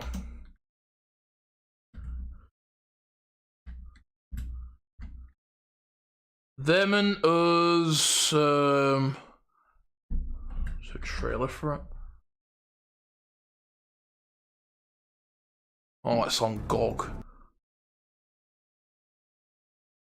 Okay, let me have a watch of this. The quality is terrible. What the fuck?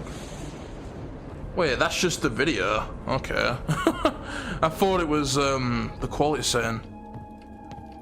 Oh, it's got a fixed camera. Always good to see, I've got a big heart for fixed camera. Why is the video quality so bad?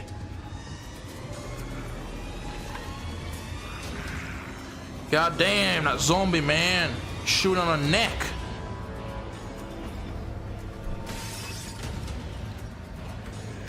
Wait, that looks just like RE1, dude. Look at that, bro. That looks like the dining hall from RE1. That looks very, very similar. You've got the fireplace, like that's where the emblem is.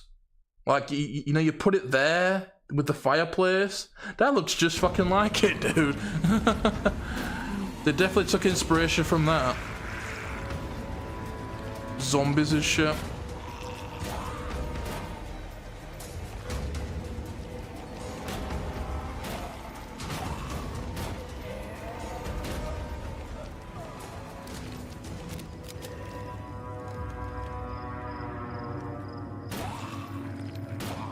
That blood splatter looks a bit weird. I don't know if it's the video quality. I think it's the video quality. It looks weird. I don't know why the video quality is so bad though. Really though? They uploaded the video in 480p, dude. 480p quality, really? Which is kind of, I'm not like a fucking quality snob. I want to see what the graphics look like. It's hard to see the graphics.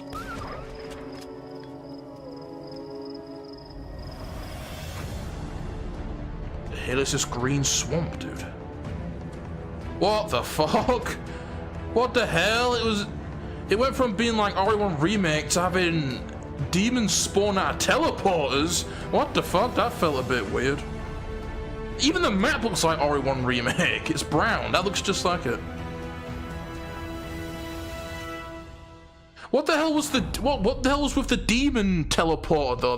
That kind of, you know, looked unfitting. It looked pretty cool though. You know, it looked like a, you know, RE1. You know, these games always interest me.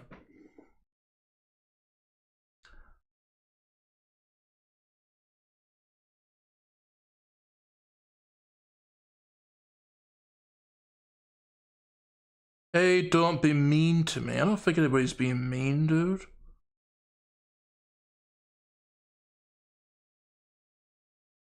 Is that Lara Croft? Yeah.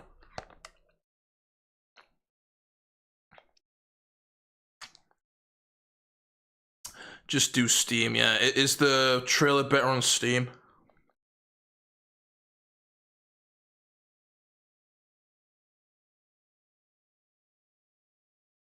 Next game, Alyssa. Oh yeah, I know Alyssa. I've played it. That's a really good game. That is a really solid game, featuring the Sphere Hunter as the voice of that weird lady boss. Yes. Man. But yeah, I know Alyssa, that's a good game right there. The music is fucking great in that game, by the way. And the art style is great, obviously. It's very PS1-like. It even has the 4:3 aspect ratio. I love that about that game, man. But the music is really fucking good. That's a great soundtrack right there, man. Seriously, though, they fucking... Whoever made that music fucking nailed it, seriously.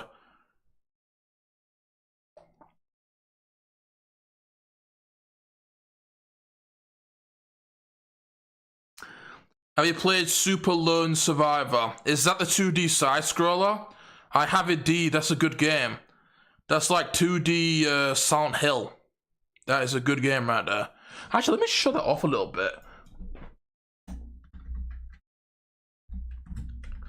don't know if anybody would be interested in this game, but...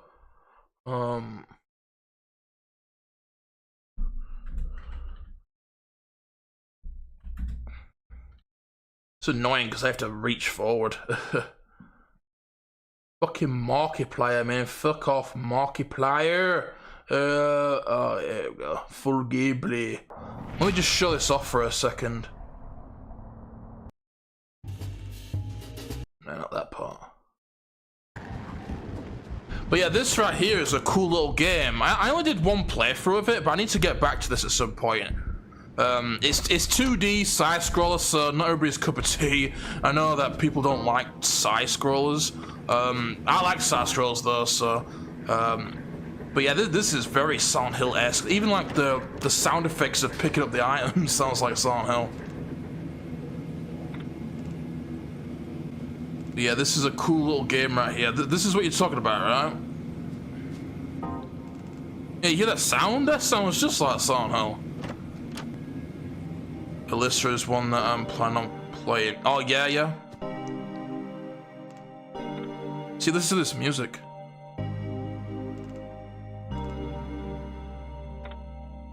That's very Silent Hill-esque.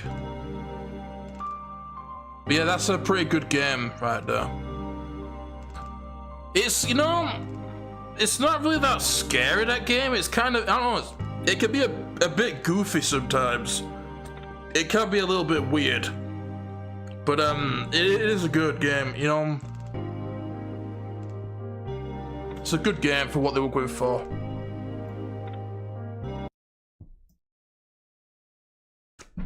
Ed.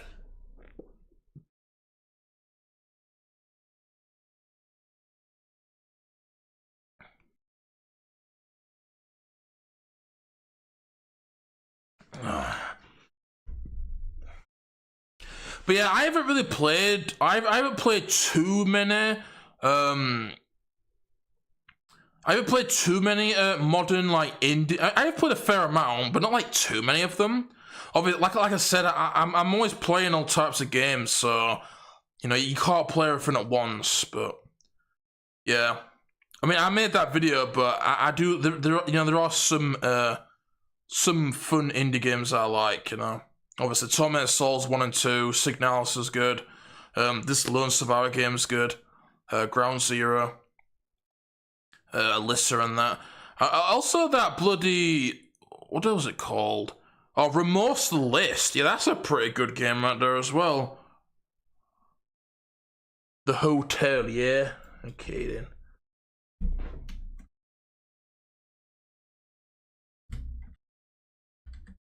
The thing is with indie games that there's so much shit out there.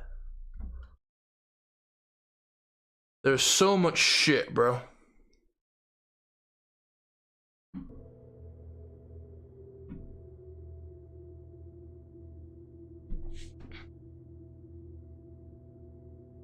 Let's have a look at this. A gun, a knife.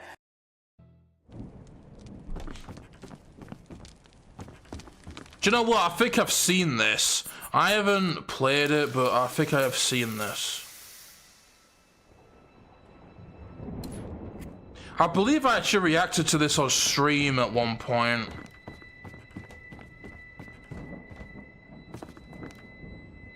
Oh look, he's running around with the flashlight like RE2 Remake. The flashlight. Yeah, I think I've seen this though.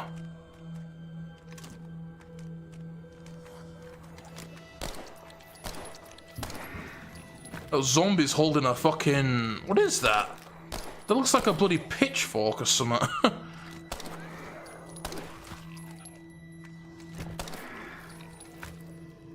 Man, you know what though? I would love to make a... I'd love to make a survival horror game. I'd love to make lots of types of games though. Obviously, I wouldn't have, I have no idea how to make a game, but I'd love to be like the director of one or something. You know, give me a piece of paper and I can write down shit and tell you how I want the game to be made, alright?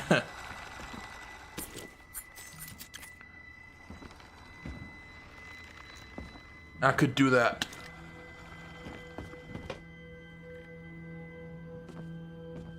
But yeah, it does look interesting, man.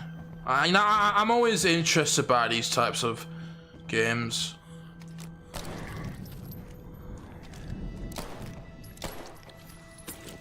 The zombie looks retarded though. What the hell is he doing? Oh man, what the hell, dude? He did a hip toss, bro. He did a judo throw. See that judo throw? Damn, dude. Guy with the judo throw.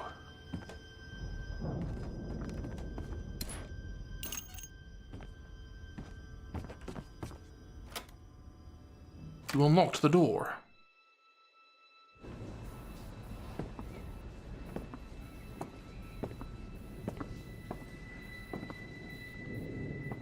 Yeah, pretty cool looking, pretty cool looking. The thing is though, is that I don't automatically like a game just because it has I don't automatically like a game just because it has fixed camera. Like, it definitely interests me, but I'm not gonna automatically like something just because it has fixed camera. There's probably plenty of shit fixed camera horror games out there, you know.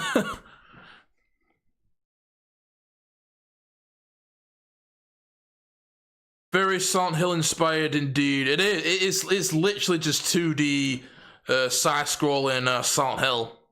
Very, very Silent Hill inspired indeed. Indeed. Love me some survival horror. What are those gun sounds? Yeah, they didn't sound that great. They're a bit shitty sounding. It seems like that's not really, something that people care about too much, but I like good gun sounds.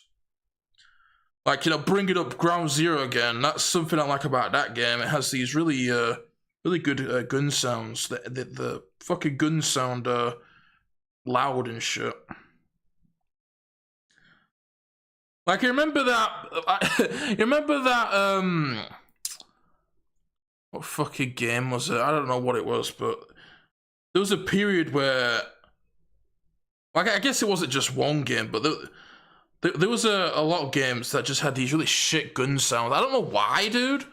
I don't know if they were just like doing like, I don't know, computer generated gun sound. I think that's what it might have been. There were games that just made like computer generated gun sounds. So they sounded shite, dude.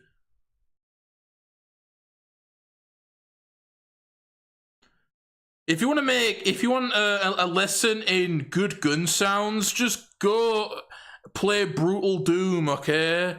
That's how you do some. Oh, do you know what? Speaking of Brutal Doom, that's a game that has trash gun sounds. Is Modern Doom? My God, they are terrible in those games. Seriously, what the fuck are they doing? But you know they're saying about Doom. Oh yeah, there's some people that consider Doom a horror game, by the way. Wait, where the hell did Professional Agent go? Did Professional Agent leave?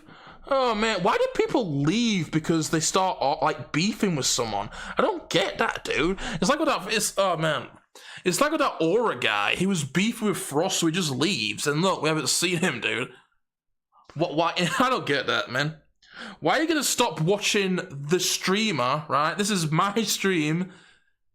You're gonna stop watching my channel, my stream, or whatever, just because you're beefing with another viewer. I don't get why people do that, dude. It's, you know, it's with that Aura guy, it's with that Jacko guy, it's with fucking all these people, man. They stop watching me just because they beef with someone. Why do people do that, dude? I didn't fucking do anything to them.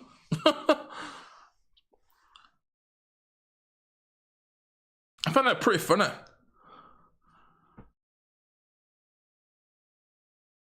And it always seems to be with, I guess it's with more personal channels, but you would never see that on a big stream, would you? Hello there, Isaac. How you doing there, brother? Good to see you, man. Capcom should take notes. Oh man, that, you know, they can't do shit, dude.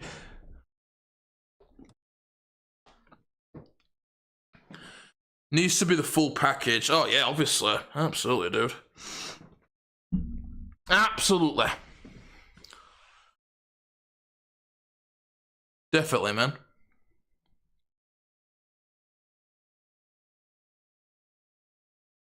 It does indeed.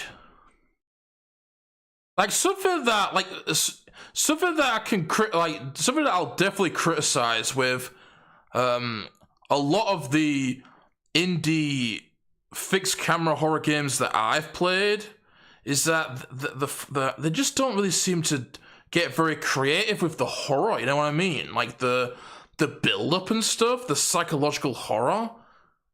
They don't ever do it with that. Like, that's something that I would do, right? Have these cool set pieces, like cool moments where, you know, you have build-up for like enemies and stuff, you know?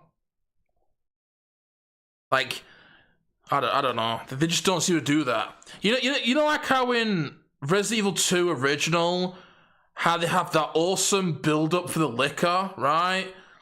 He crawls across the window, then you go through that door, you have that camera angle, it has that, it gives you the idea of being, like, watched, right? Then you go down that corridor, you've got a dead body on the floor with his head torn off. Right, that is it's foreshadowing of what the liquor did, and then you've got the blood, the saliva dripping down, or the blood dripping down, right? More build up, and then you got that cutscene. Dude, we don't see enough of that, bro. Why don't horror games do build up? You know, and I'm not gonna just criticize like modern AAA games for that. That applies to all games. It applies to indie games. It applies to Tormented Souls. It applies to Ground Zero. It applies to, you know, Elisa or whatever. All these games that I like, but they don't do anything like that, bro. What happened to build up? What happened to psychological shit? Instead, when you get a new enemy, they just show up, right? Like, why don't games do that anymore? You know, Resident Evil did that all the time back then. Resident Evil 1 with the zombie, right? The amazing cutscene where he's eating the body, right? And he's behind, you don't see what he's doing until he turns around. You get that iconic, you know, like where he rotates, right? That iconic scene. The Hunter, right? Where you get that cutscene where it's through his eyes. And you don't know what it is, right? You can see that something's coming, you can hear it, but you can't see it. That's psychological horror right there. It's build up. Right? In Code Veronica with the Bandersnatch, where once again you have like the window look and stuff, the shit with the albinoid infants. You know, you have these cool set pieces or whatever, but you know you don't see enough. I would have that in my game. If I made a survival horror game, I would fill it to the brim with that shit, because that is good shit, dude. Like I think that a new enemy just appearing is really lame and underwhelming, dude. You know, like build up to a new enemy is good shit. You know, I really appreciate that about the old Resident Evil games and stuff. That you know, that's something the liquor introduction that's good shit, man. I really love that one. But yeah, good to see you, Isaac. Hello there, Marco. How you doing, bro? In RE9, RPD was a joke. Yeah, was it, dude? Isn't the entire game a joke, though? Code Veronica did that pretty well with the zombie dog watching Claire. Yeah, absolutely, dude. I forgot about that one. Totally, dude. That was another great fucking build-up, bro. More build-up and shit. That was really, really good right there. You know, the camera work and shit. Man, it's good shit.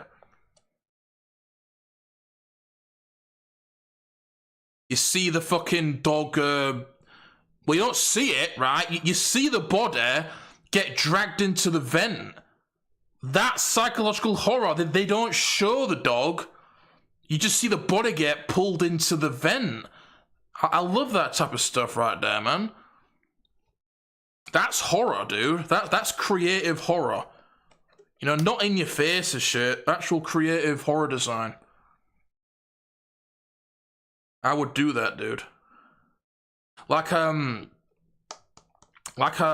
you know what? I don't know if I will, you know, but I was thinking about making this video, talking about Ground Zero again, right? I was gonna make a follow-up video on Ground Zero, talking about like going. Do you know how I talked a bit about how, you know, some things that I weren't the biggest fan of and how I would have done them and how I figured they could have been improved and better?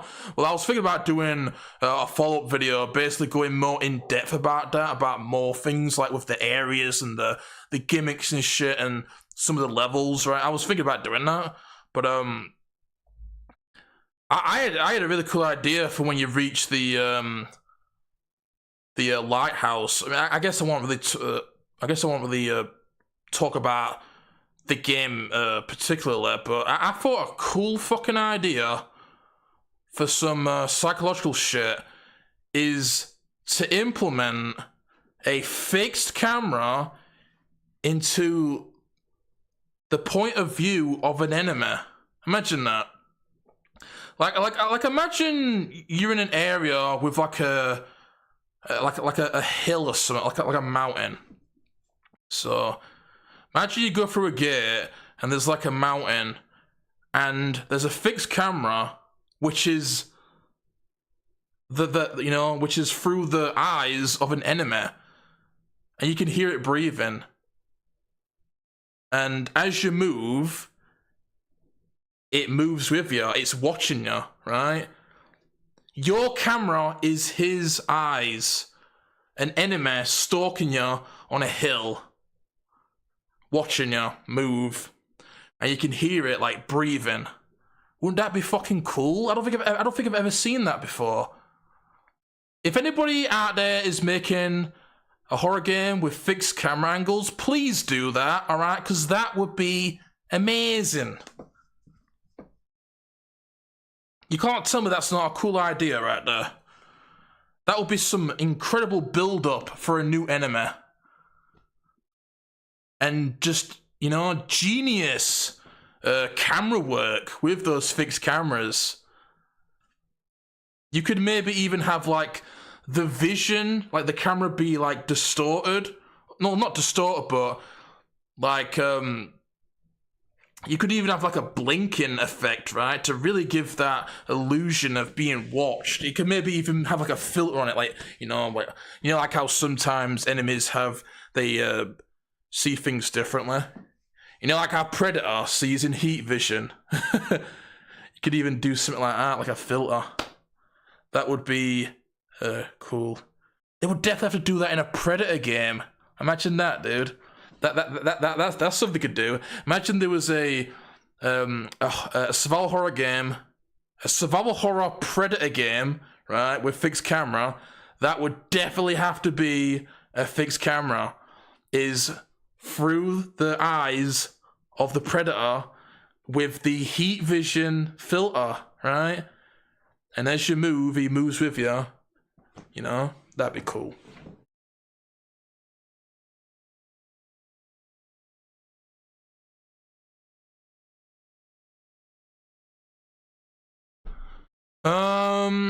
Ground Zero's tentacle dudes are relentless as hell on that stream. They are, man. They are, dude. The dogs and the tentacle dudes. Fucking wankers, bro. Absolute wankers. Like, did you see the end where I went round that fucking corner and he fucking hit me in the face with that acid shit? My God, they are, man. They are really, really, really brutal, dude. Their aim is just crazy sometimes, man. They can snipe you across the fucking map. They are hella accurate sometimes. They badly wanted that kick. That Mr. X boss fight was trash. Or in RE9. Yeah, the thing is, right, I've seen bits of RE9, but I don't know that much about it. Like, from what I know about it is mainly from Under the Mayo's video and Synthetic Man's videos. Other than that, I don't think I've seen any content on it. You know? Like, I mean, I'll consider it if you guys want it, but I was thinking about doing a stream reacting to a walkthrough. Not the entire walkthrough, obviously, but say we were to do like a 2-3 hour stream, well, I could watch like the 2-3 hours of the game and react to it or something. It'd be kind of like playing it, but obviously I'm not going to buy the game, so if you want me to react to the first few hours of the game and, you know, talk about it or whatever, then I'll think about it, okay? I don't know though. Maybe even the entire game. Because the game is fucking short, right? Like, wait, let me look up an RE9 long play.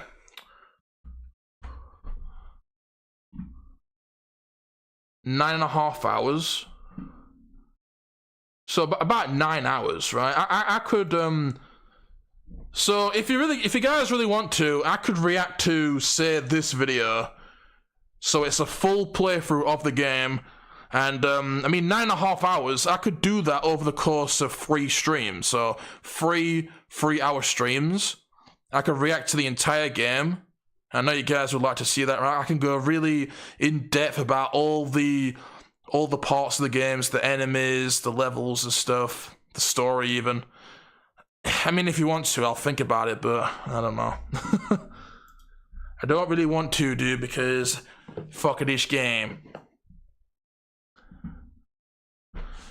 That'd be sick and put some creepy music in the background. Yeah, that would be cool though, wouldn't it? That would be fucking hella cool.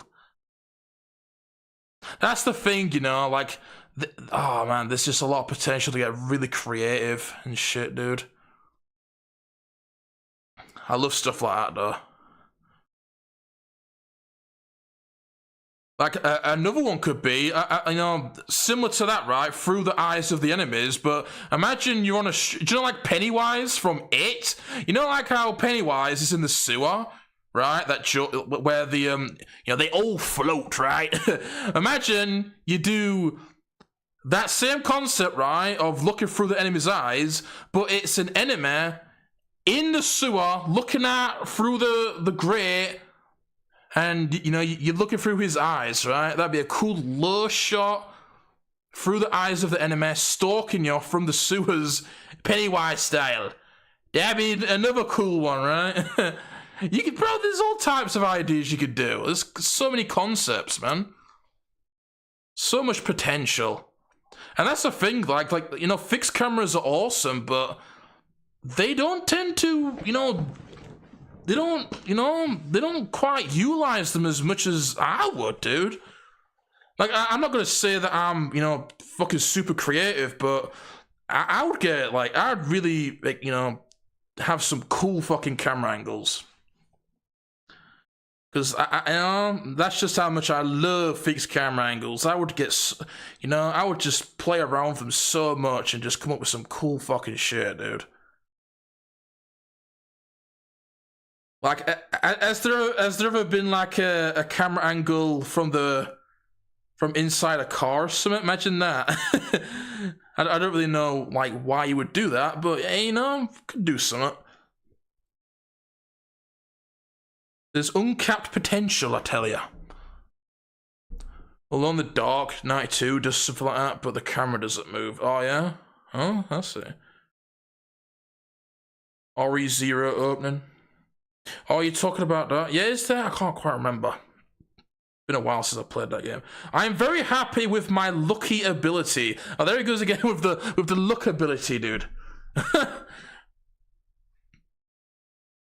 Predator movie with Arnie. Build-up was good. He was teasing the viewer of what the hell is out there, skinning people alive. Yeah, it was, right? That was good indeed. It's a good movie. Get to the chopper! Isn't there a Hellraiser and Michael Myers game this year? Yeah, I think so, right? Hellraiser's a good movie, by the way. I love that movie. Do you know what, though? That Hellraiser movie looks like it might be alright. I don't know, you know? Like, we've only seen a gameplay trailer, but the gameplay trailer looks like it could be alright. It doesn't look scary or anything, but it might be a fun fucking game. Crawler will enjoy Grace's voice lines. Oh, dude, I've heard about that, bro. I've heard about that. Top 100 things I don't like about RE9.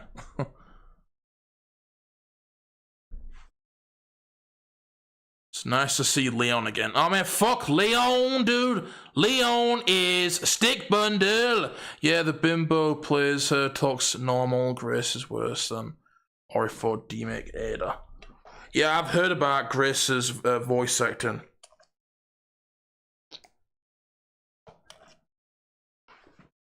It sounds, well, I haven't heard it, actually. I haven't actually heard it. Oh, man. Oh, yeah, by the way, I hope you like the new stream setup for the podcast. I gave it a bit of a makeover with this, little layout right here, some new artwork. I like it personally. I do like it personally. Do you know that's something that I should? I'm always changing the stream layout and shit, man. Oh man, constantly changing it up.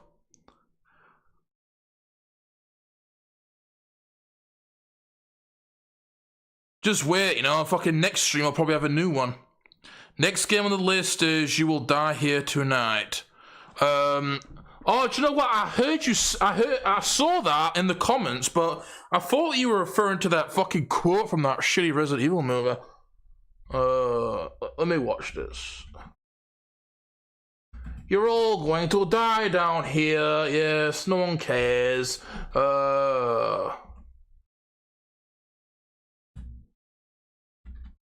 You will die here tonight. This looks kind of weird. Let's give this a little watch. Wow, that character looks like Jill. Bodies doesn't ever really do anything. Oh no, shut up, commentary guy, man. Nobody wants to hear you. Do you know what? It looks like Rebecca's body with Jill's head. So it's like Signalis, it's isometric view. I see.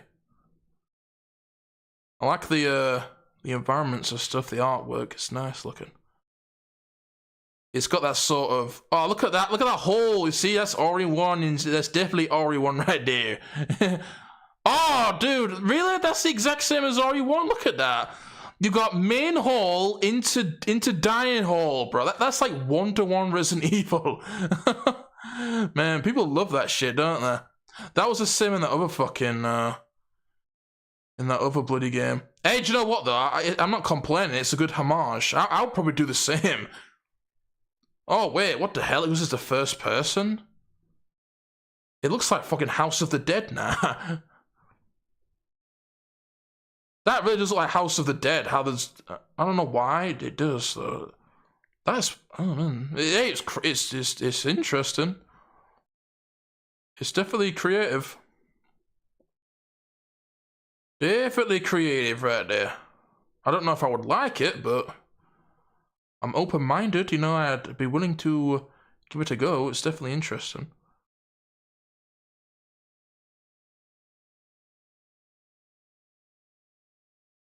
Yeah, this looks pretty, all these games look pretty interesting. Isometric game. Do you know what? There was actually that actually reminds me of another horror game that I'm interested in. It's an isometric game with third-person shooting. It goes into like a over the shoulder for the shooting.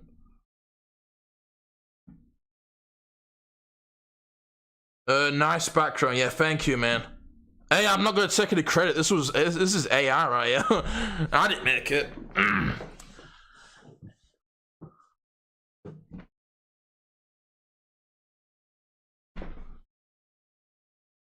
That's probably the best artwork so far, in my opinion. Pretty neat. Yeah, I do really like this one.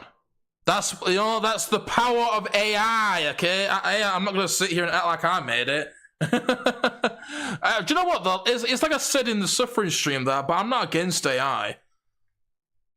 I'm not against AI. I actually like AI. I mean, you know, this is pretty fucking dope looking, dude. I ain't not gonna lie, bro. I don't look down my nose at AI. I know that there's a lot of people that do, but I don't. I think it's fine. Especially for just doing YouTube, you know what I mean? Like, I understand it in, like, games and stuff, like, you know, you got, like, Call of Duty doing AI calling cards. I mean, yeah, I get that, okay? But then again, that's a $1 billion fucking franchise. I could definitely understand that, but, you know, if you just got some bum-ass YouTube channel with 2,000 subs, then I'm not gonna judge people for using AI, you know? I'm doing it myself, so I definitely understand the hatred towards AI though with the games and stuff, right? I definitely get that. You know, these are fucking $1 billion game companies and stuff. But if you're just some small YouTuber who didn't have money to hire a fucking artist, you know, not everybody's gonna fucking spend $200 on a fucking YouTube banner, you know what I mean? So I'm sure as hell not. If you think I'm gonna fucking pay someone to make a YouTube banner, fuck that. I've always made my own shit, you know? Or in this case, I just fucking do an AI shit. Now, what it is though is that with the avatars, right? Obviously, the Duke picture. That's just a picture I took of Duke, right? And then the well, I actually showed you guys how I made the little mascot for my character, where I sort of like got like Well, I took out like the background and stuff, and I sort of edited the gun in his hand, right, and add like a filter or whatever. You know, it's not hard. I put the head on or whatever, but obviously, so it's a pre-made mascot with how I made it, right, with the picture of Duke, and you've got like a sort of like an art like aesthetic on it that was made by AI, and the logo here. This was what I did is I went onto FontSpace, which is a website where you can get free fonts, right? I went on there, got the font, and then I gave the font to the AI and basically typed in generate the Forever Day podcast using this font and give it a rusty, bloody texture. That's all I did. And then it popped out this cool looking logo. Hell yeah, dude. The background as well, you know, just gothic background. So, you know, if you've got a fucking scrub ass channel like mine and you don't have the dough to hire an artist, you know, then do that, dude. Hell yeah.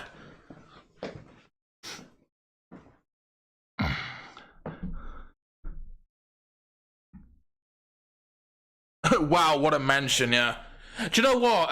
There was actually there was a reference to that in Mouse PI for Hire. I actually dig this game's lighting, yeah. I like it, dude. I like it. It's very, even though the art style is completely different from RE1, the color palette and the lighting is very RE1 type with the browns and stuff.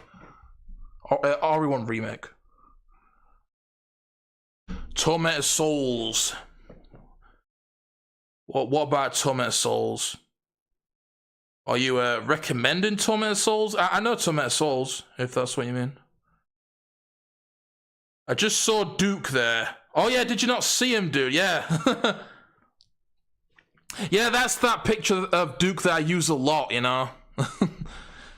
Which is kind of funny because I mean, I have like tons of pictures of Duke, but I always use this one because this is my favorite picture of him.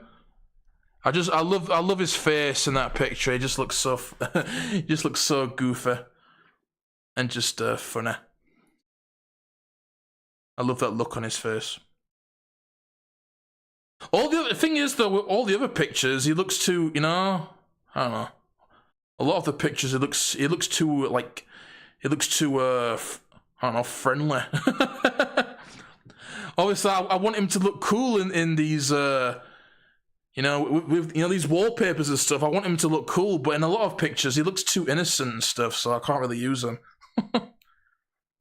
Hey, super dangerous though, right? We should kill all these dogs. Exterminate them, okay? Brand them. Man. Looks like Ghost Rider without the flames, yeah. Yeah, that head right there is actually... I'll show you what it's from, okay? I'll show you what it's from.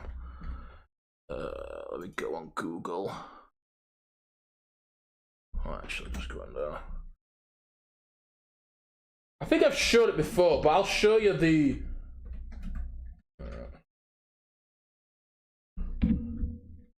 Sorry, I have to lean forward because of the... Yeah, here it is.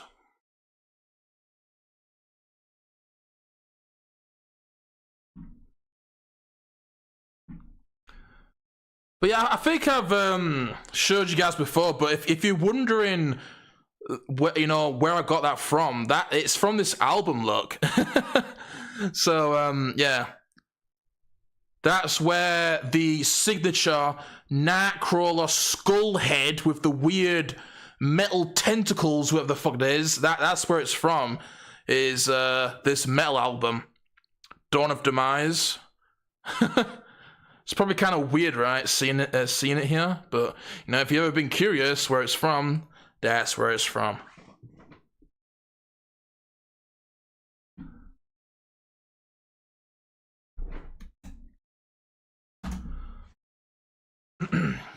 And then, like, the body and stuff, you know, like, I usually tend to go with, like, a leather jacket, because I like leather jackets, alright? Leather jackets are cool, but yeah, I usually go with like a leather jacket type character, and then put like a gun in their hand, right? So usually, like I said in the video, I just use AI, right? You know, type in a prompt, right? Cool looking guy with leather jacket, and then it generates some shit. I remove the background with some software, and then I take a PNG image of a gun, in this case an AK-47, and I just edit it into his hands. You know, super easy. I'm not claiming to be an artist, right? And that's the thing. I never claim to be an artist. I just want some cool fucking artwork for my streams. You know, I'm not gonna sit here and act like I made this. I have no shame in saying it's AI. Just want some cool artwork for my channel. And then, yeah, obviously this is like an AI type aesthetic, right? Because I've used that image before with the AK, right? I've got a few different ones. Like I have one with the Spaz 12 and stuff.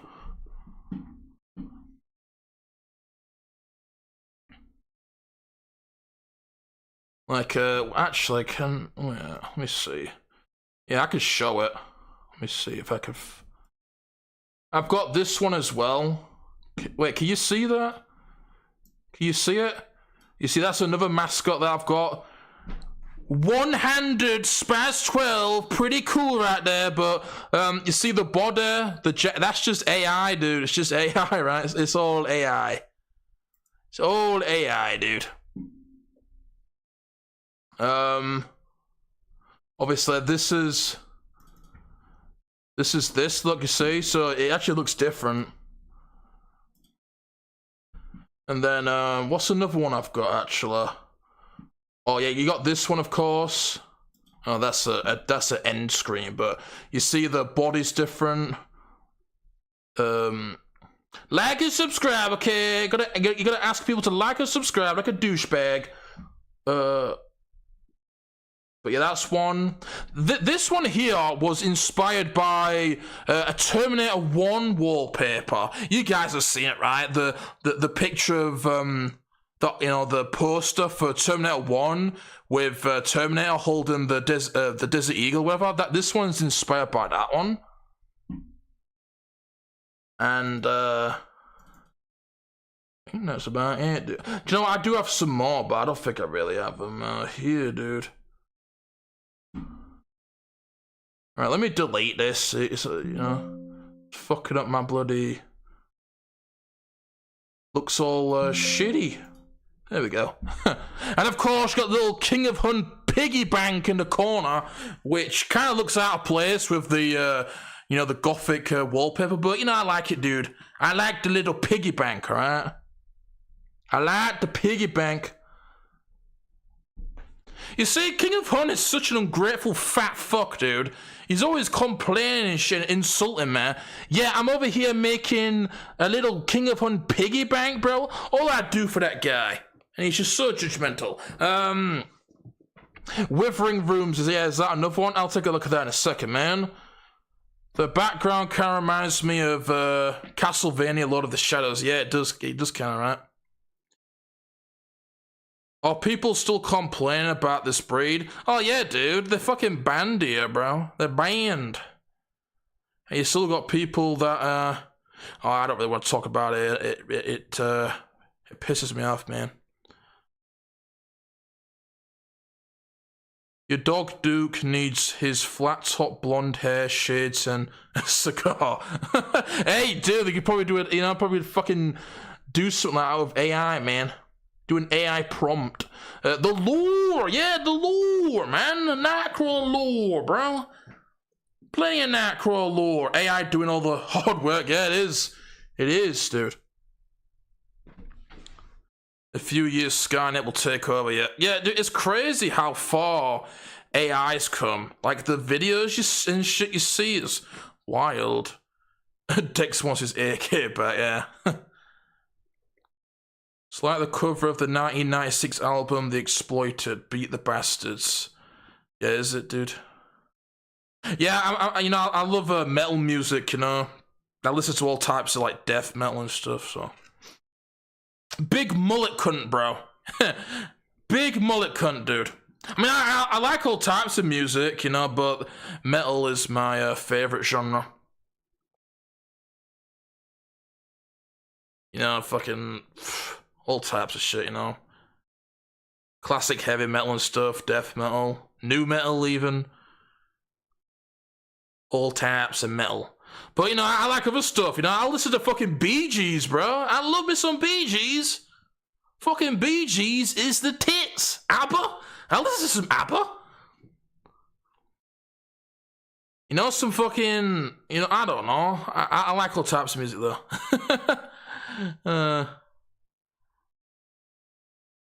Whitney Houston, bro. I listen to some Whitney Houston, why not?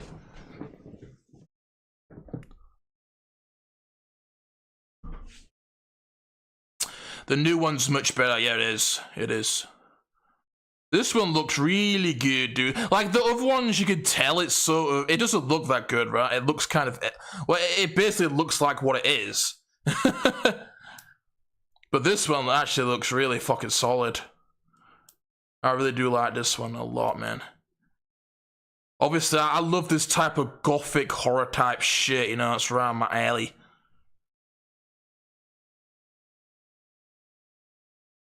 And, you know, not like to fucking, you know, not to like sound big-headed or anything, but it's quite, like, unique as well. Like, usually, like, with streams, they always have, like, a really generic layout where it's, like, some vibrant shit, you know, kind of modern-looking, slick, kind of, I don't know, techno or whatever. Like, every stream has, like, a really generic stream layout, right? But I think mine is, you know, quite unique, right? I go for something a bit more interesting rather than just what everybody else has. Obviously, I like to just do my own thing. I do not like the typical stream layout at all. I think it, not only is it just really generic, but it just looks fucking corny, dude. You know? I like my dark, edgy shit, alright, dude? Like my gore, my blood, and my horror shit. Hell yeah, my skulls, man. I like skulls and shit. Metallica and Megadeth, yeah. Absolutely, dude. That's some classic shit right there. Metallica is definitely, you know, come on, people, you know, everybody loves Metallica. It's like... You know, classic, old school heavy metal right there. I'd say my favorite album is probably Master of Puppets. Damn, that's a good album right there. But then, you know, there's so many good Metallica songs, isn't it? Ozzy Osbourne, yeah. Yeah, I love me some Ozzy Osbourne, you know, Black Sabbath.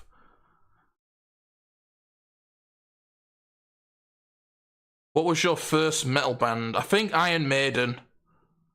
Number of the Beast, Iron Maiden.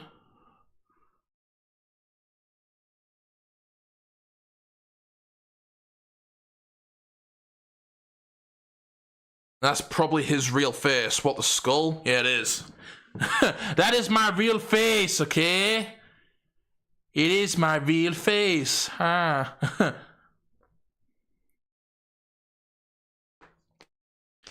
But, yeah, like the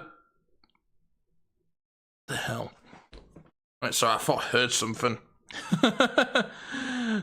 Oh, we got kind of off topic, aren't we? Yeah, shit, sorry, man. Sorry, dude. I should probably save this for a different stream. Not talking about my stupid shit artwork over here. Man, sorry about that, right? People turn up for, like, horror games. Wait, what the hell? Why are you talking about bloody... You know, heavy metal music and shit, dude. Good lord.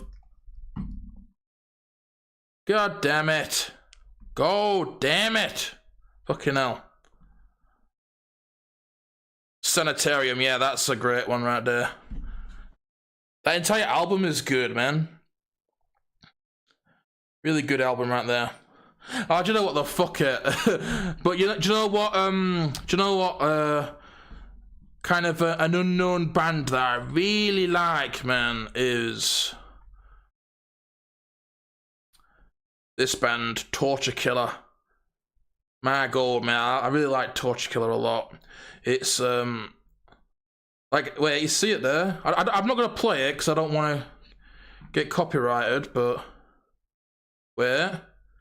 Here's a little bit of Nightcrawler lore for ya, but what is the name of the podcast? The podcast is called the Forever Dead Podcast. Where did you get that name from, Nightcrawler? Well, this is where I got that name from. It's from this song right here. You see? A little bit more lore for you right there. But, yeah. This song right here, Forever Dead by a Torture Killer. Fucking great song. I love this song. And that's where I got the name from. Because I had a couple of ideas for podcast names. Like originally, right, for this, not many people remember this, but if anybody remembers, the podcast used to be called the UBS Podcast, which stood for Ouroboros Burger Squad Podcast. You're probably thinking, what the fuck does that mean? That is an inside joke right there from way back in the early streaming days. But I believe that was actually King of Hun came up with that. It was during Resident Evil 0. So when I was streaming Resident Evil 0 in 2021, right? So like 5 years ago. There was a joke, right? Some fucking whatever, some jokes going on, right, while talking, and that's where it originated from. Ouroboros Burger Squad, right? And that's what UBS stood for, so that's what I went with. But the thing is with that name and that joke is that it became very outdated, right? Because that was like during the early days, like nobody remembers that, right? New people, they're not going to get it. So I thought, you know what? This name, this gag, it's outdated. We need a new name, right? We need a rebrand. So I thought, yep, I'm going to come up with a new name for the podcast, do a little rebrand, right? And then I was thinking, well, what should I come up with? What fucking name, dude? And I had a few ideas. I think one of them was the Hellraiser podcast, right? That was an idea that I thought, the Hellraiser podcast, that sounds pretty cool, but I thought it sounded a little bit generic, so, I took a look at some of my favorite songs, and I thought, you know what, this one right here, the Forever Dead Podcast. That sounds good. Yeah, that has a ring to it, doesn't it?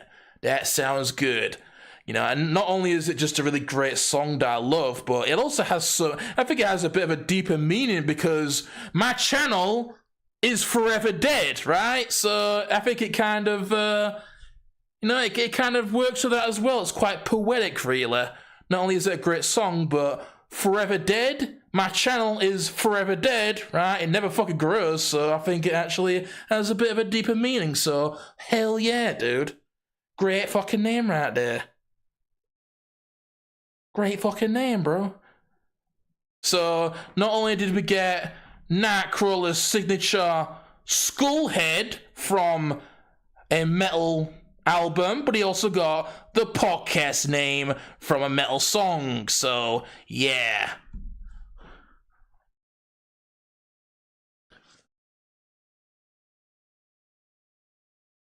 But I'm going to end the stream soon anyway, so it doesn't really matter that we're getting off topic here. If anybody's watching this on demand, we're basically done with the podcast, so if the discussion about horror is what you shut up for, then maybe you should sign off, because we're just kind of talking bollocks here.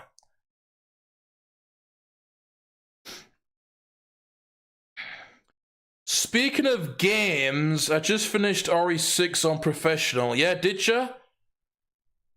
I see, dude. I see. Yeah, did you like that game? Man, I hate that game. I really do not like that game. I don't even like it. It's just its own thing, Like I really don't like that game at all, dude. But yeah, you like that game, Professional? I bet that was a bit of a pain because the fucking the guns are just like so ineffective in that game, aren't they? The enemies just tank through shit.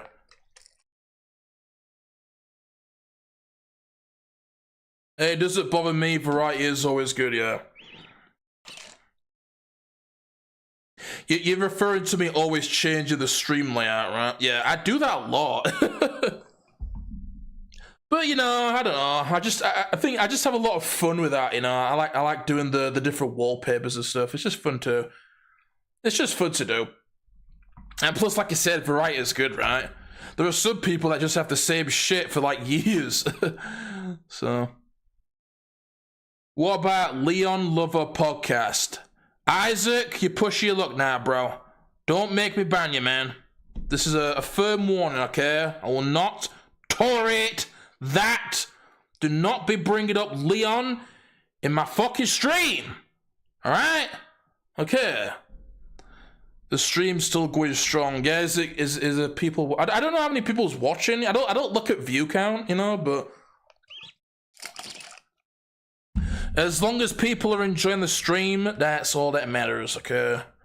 And of course, there's a few people here to hang out with, because if I was just talking to myself here, you know, may not be quite as enjoyable.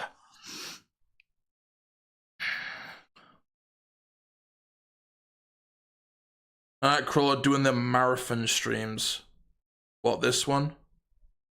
Oh, yeah. The, oh, shit. Dude, you think this stream's long? You should have seen how my streams back in fucking day, they were, you know, I used to do like 4-hour, 5-hour streams every day. But yeah, okay, Withering Rooms, thank you for reminding me. Let me check out this, this game.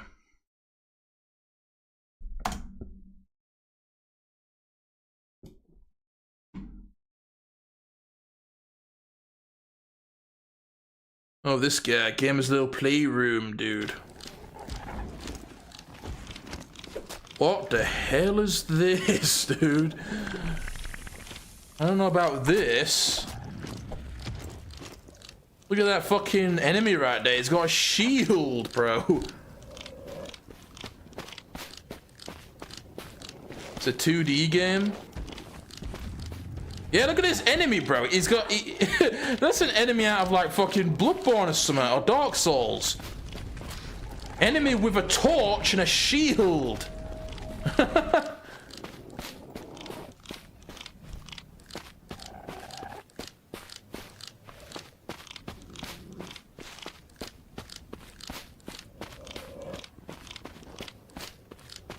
4 hours. Oh yeah, dude. Every day, man. Every day I would do like 4-hour streams. Sometimes even 5 hours, 6 hours. But yeah, obviously not anymore, dude. You know, that's the thing, right? Like, I don't have the time for 4-hour streams. Like back then, I had more time. That's why I did them. You know. But nowadays, I don't have as much time to do 4-hour streams every day. Yeah,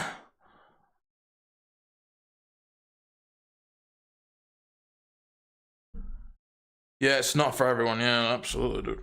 No. How difficult is the Code Veronica Platinum? I think you could do it, bro, and I believe in you, but I guess the hardest things would be the hardest trophies are definitely getting the A rank and doing all of the battle game shit, right? But probably the A rank. But I mean, I don't know. It all depends on skill level, right? Obviously, it all depends on skill level, but I mean, the A rank, I've done that a couple of times. I did it on stream, right? I did it on stream. I think it's private now, but but yeah, I did do an A rank run on stream. I don't believe I actually died once. I don't know though, but it's not that bad really. As long as you're experienced with the game, you can get through it. Just practice, right? Just practice.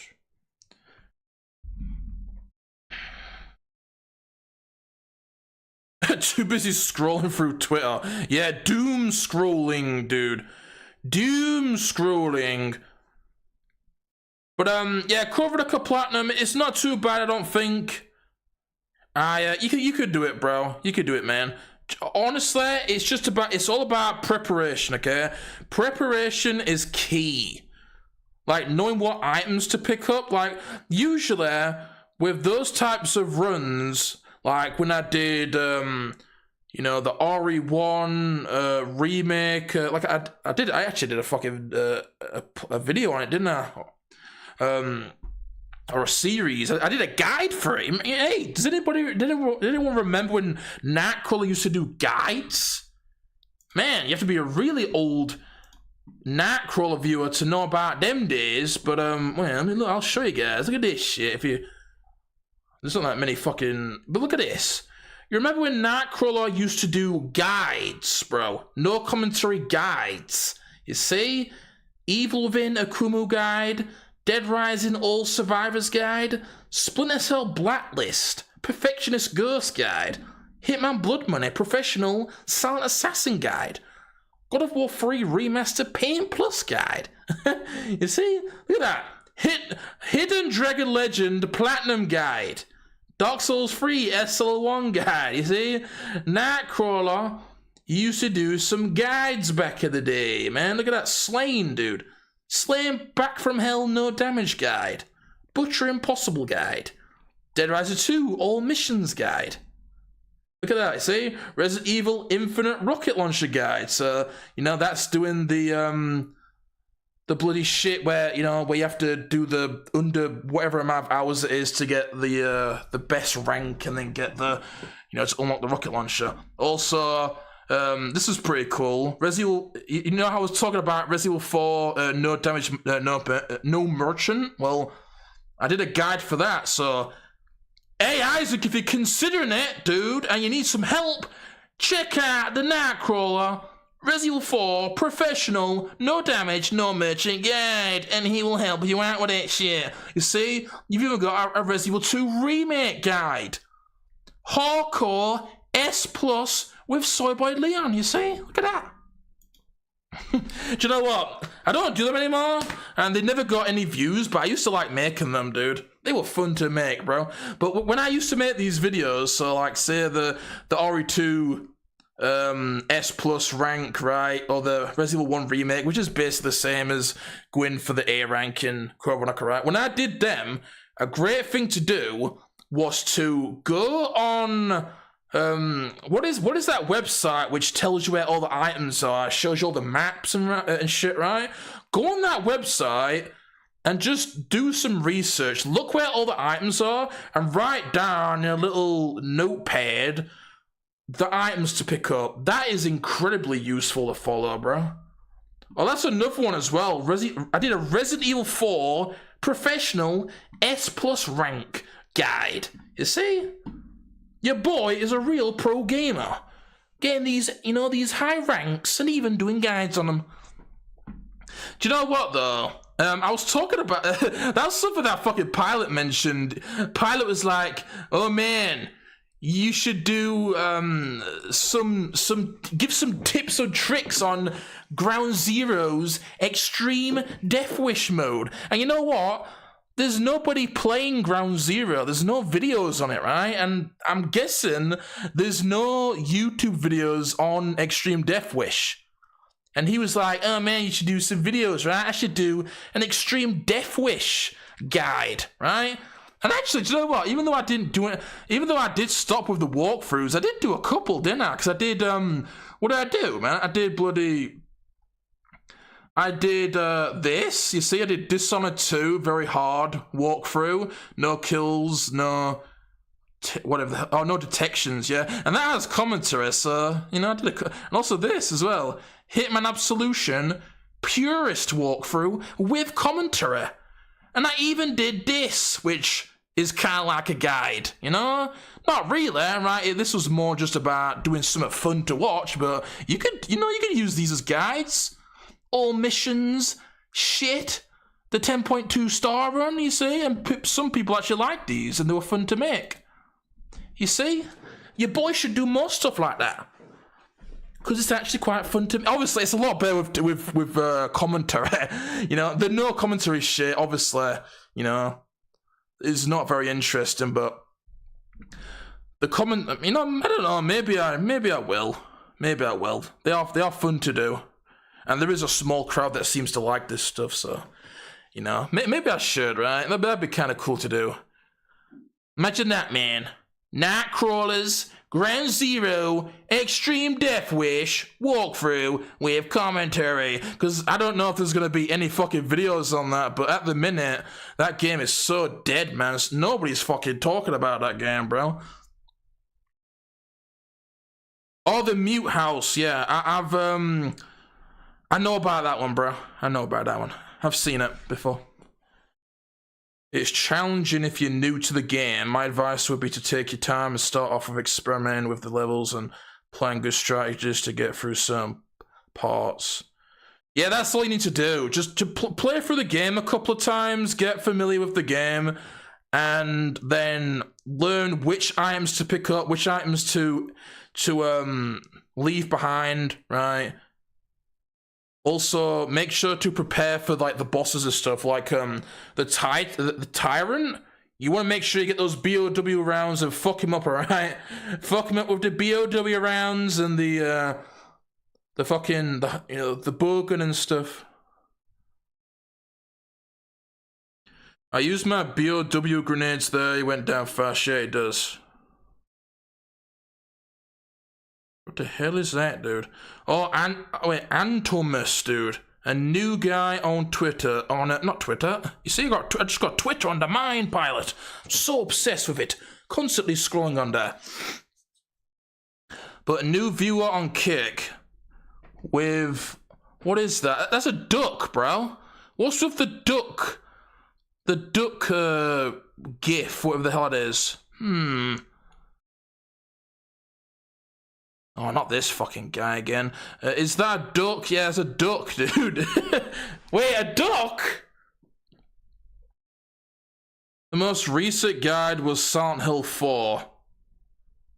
Or I guess, yeah. I don't know. I don't consider these video or I guess series. I don't consider them guides, but like I said in the video, they could be used as guides, definitely. Especially the Silent Hill 4 and Evil Within videos, they could definitely be used as guides. The Forbidden Siren one, not so much, just because I was doing it live and I was keeping in failed attempts and stuff. I guess it could still be used as a guide if you don't mind, you know, those parts, but if you want something that's professional, then probably not, just because I was doing it live and there was like fails in there. But the other ones, you know, sure, dude, why not? Like the Silent Hill 4 one was just one continuous run. There was no fails in there, right? That was a very optimized, you know, footage, right? The Evil Within, I did keep in a couple of fails, but they were short, so that, yeah, why not, dude? Could be. But that was not the purpose, right? They were just for fun, right? They were supposed to be, you know, for entertainment, right? Something fun to watch rather than used to, you know, be a guide.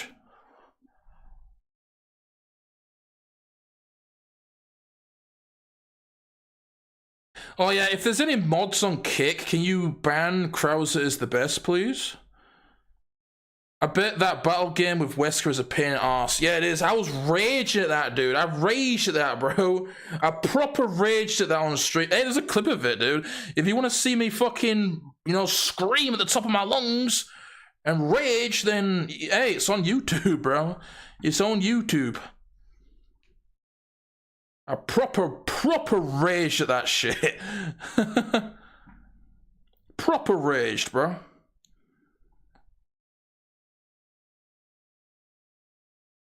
You had a lot of fun making them. Yeah, they are very lovely. Very, very lovely videos. I am Antimus. Okay, he went over to Cake, I see. Yeah, you've left peasant YouTube and gone over to Kick? Hell yeah, bro. You know, obviously you can watch whatever you want, but Kick is honestly a better way to watch the streams. You know, I've said before, like, I'm not trying to pressure people into watching on Kick. It's for your own, you know, your own viewing experience, but Kick is a lot better, right? There's way less stream delay, less censorship and stuff, so, you know, not to like plug it, but if you want a better viewing experience, then consider Kick, you know? Because the delay on YouTube is horrible. Like, I'm sure if you ask, like, Pilot and stuff, they can back me up on that. It is way better watching on Kick. But obviously, if you want to watch on YouTube, then that's fine, you know? Do what's best for you. Like, I know that, Isaac, you have some weird issues with Kick, right? Like, apparently, it just doesn't work for you? You know, Brazilian discrimination, am I right? Fucking Kick is racist to Brazilians, bro. Kick is so fucking racist to Brazilians. I'm on both. Yes, Kick is underrated, yeah. But anyway, guys, I need to go, right? It is pretty damn fucking late. And plus, we've gone off topic, alright? I'm sorry about that, alright? But, you know, this has been a pretty long stream, so I think this was a pretty good stream right here. Not a bad stream indeed. So, I hope you guys enjoyed the stream. Thank you for watching, for the people here with me live, and also the people watching on the VOD, right? I hope you watched, hope you enjoyed it. Sorry they got off track here, but this has been your boy Nightcrawler with this Survival Horror Podcast, and I hope you all enjoyed, so I'll see you all next time. I guess I'll do a live stream next week. Yeah, should I do a live stream next week, right? Do one on Saturday or something? I'm not sure what yet, but I'll let you guys know on the community posts or in Discord. So if you want to know about that, then make sure to keep an eye out on the community posts, right? And I'll update you guys there on when the next stream will be and what the stream will be, all right? I know I didn't announce the past two, but I'll try and update you guys, all right? So thank you for being here, everyone. Retro Geek, Isaac, Pilot, Dex, if he's still here. I think he is. You know, Andalus, professional agent who seems to have left after his beef, you know? I'm not sure why he left, just because he was beefing with that guy, you know? But people do that all the time, but, you know, howdy, you know? Thank you all for being here. I'm sorry for missing anyone, and I'll see you all next time.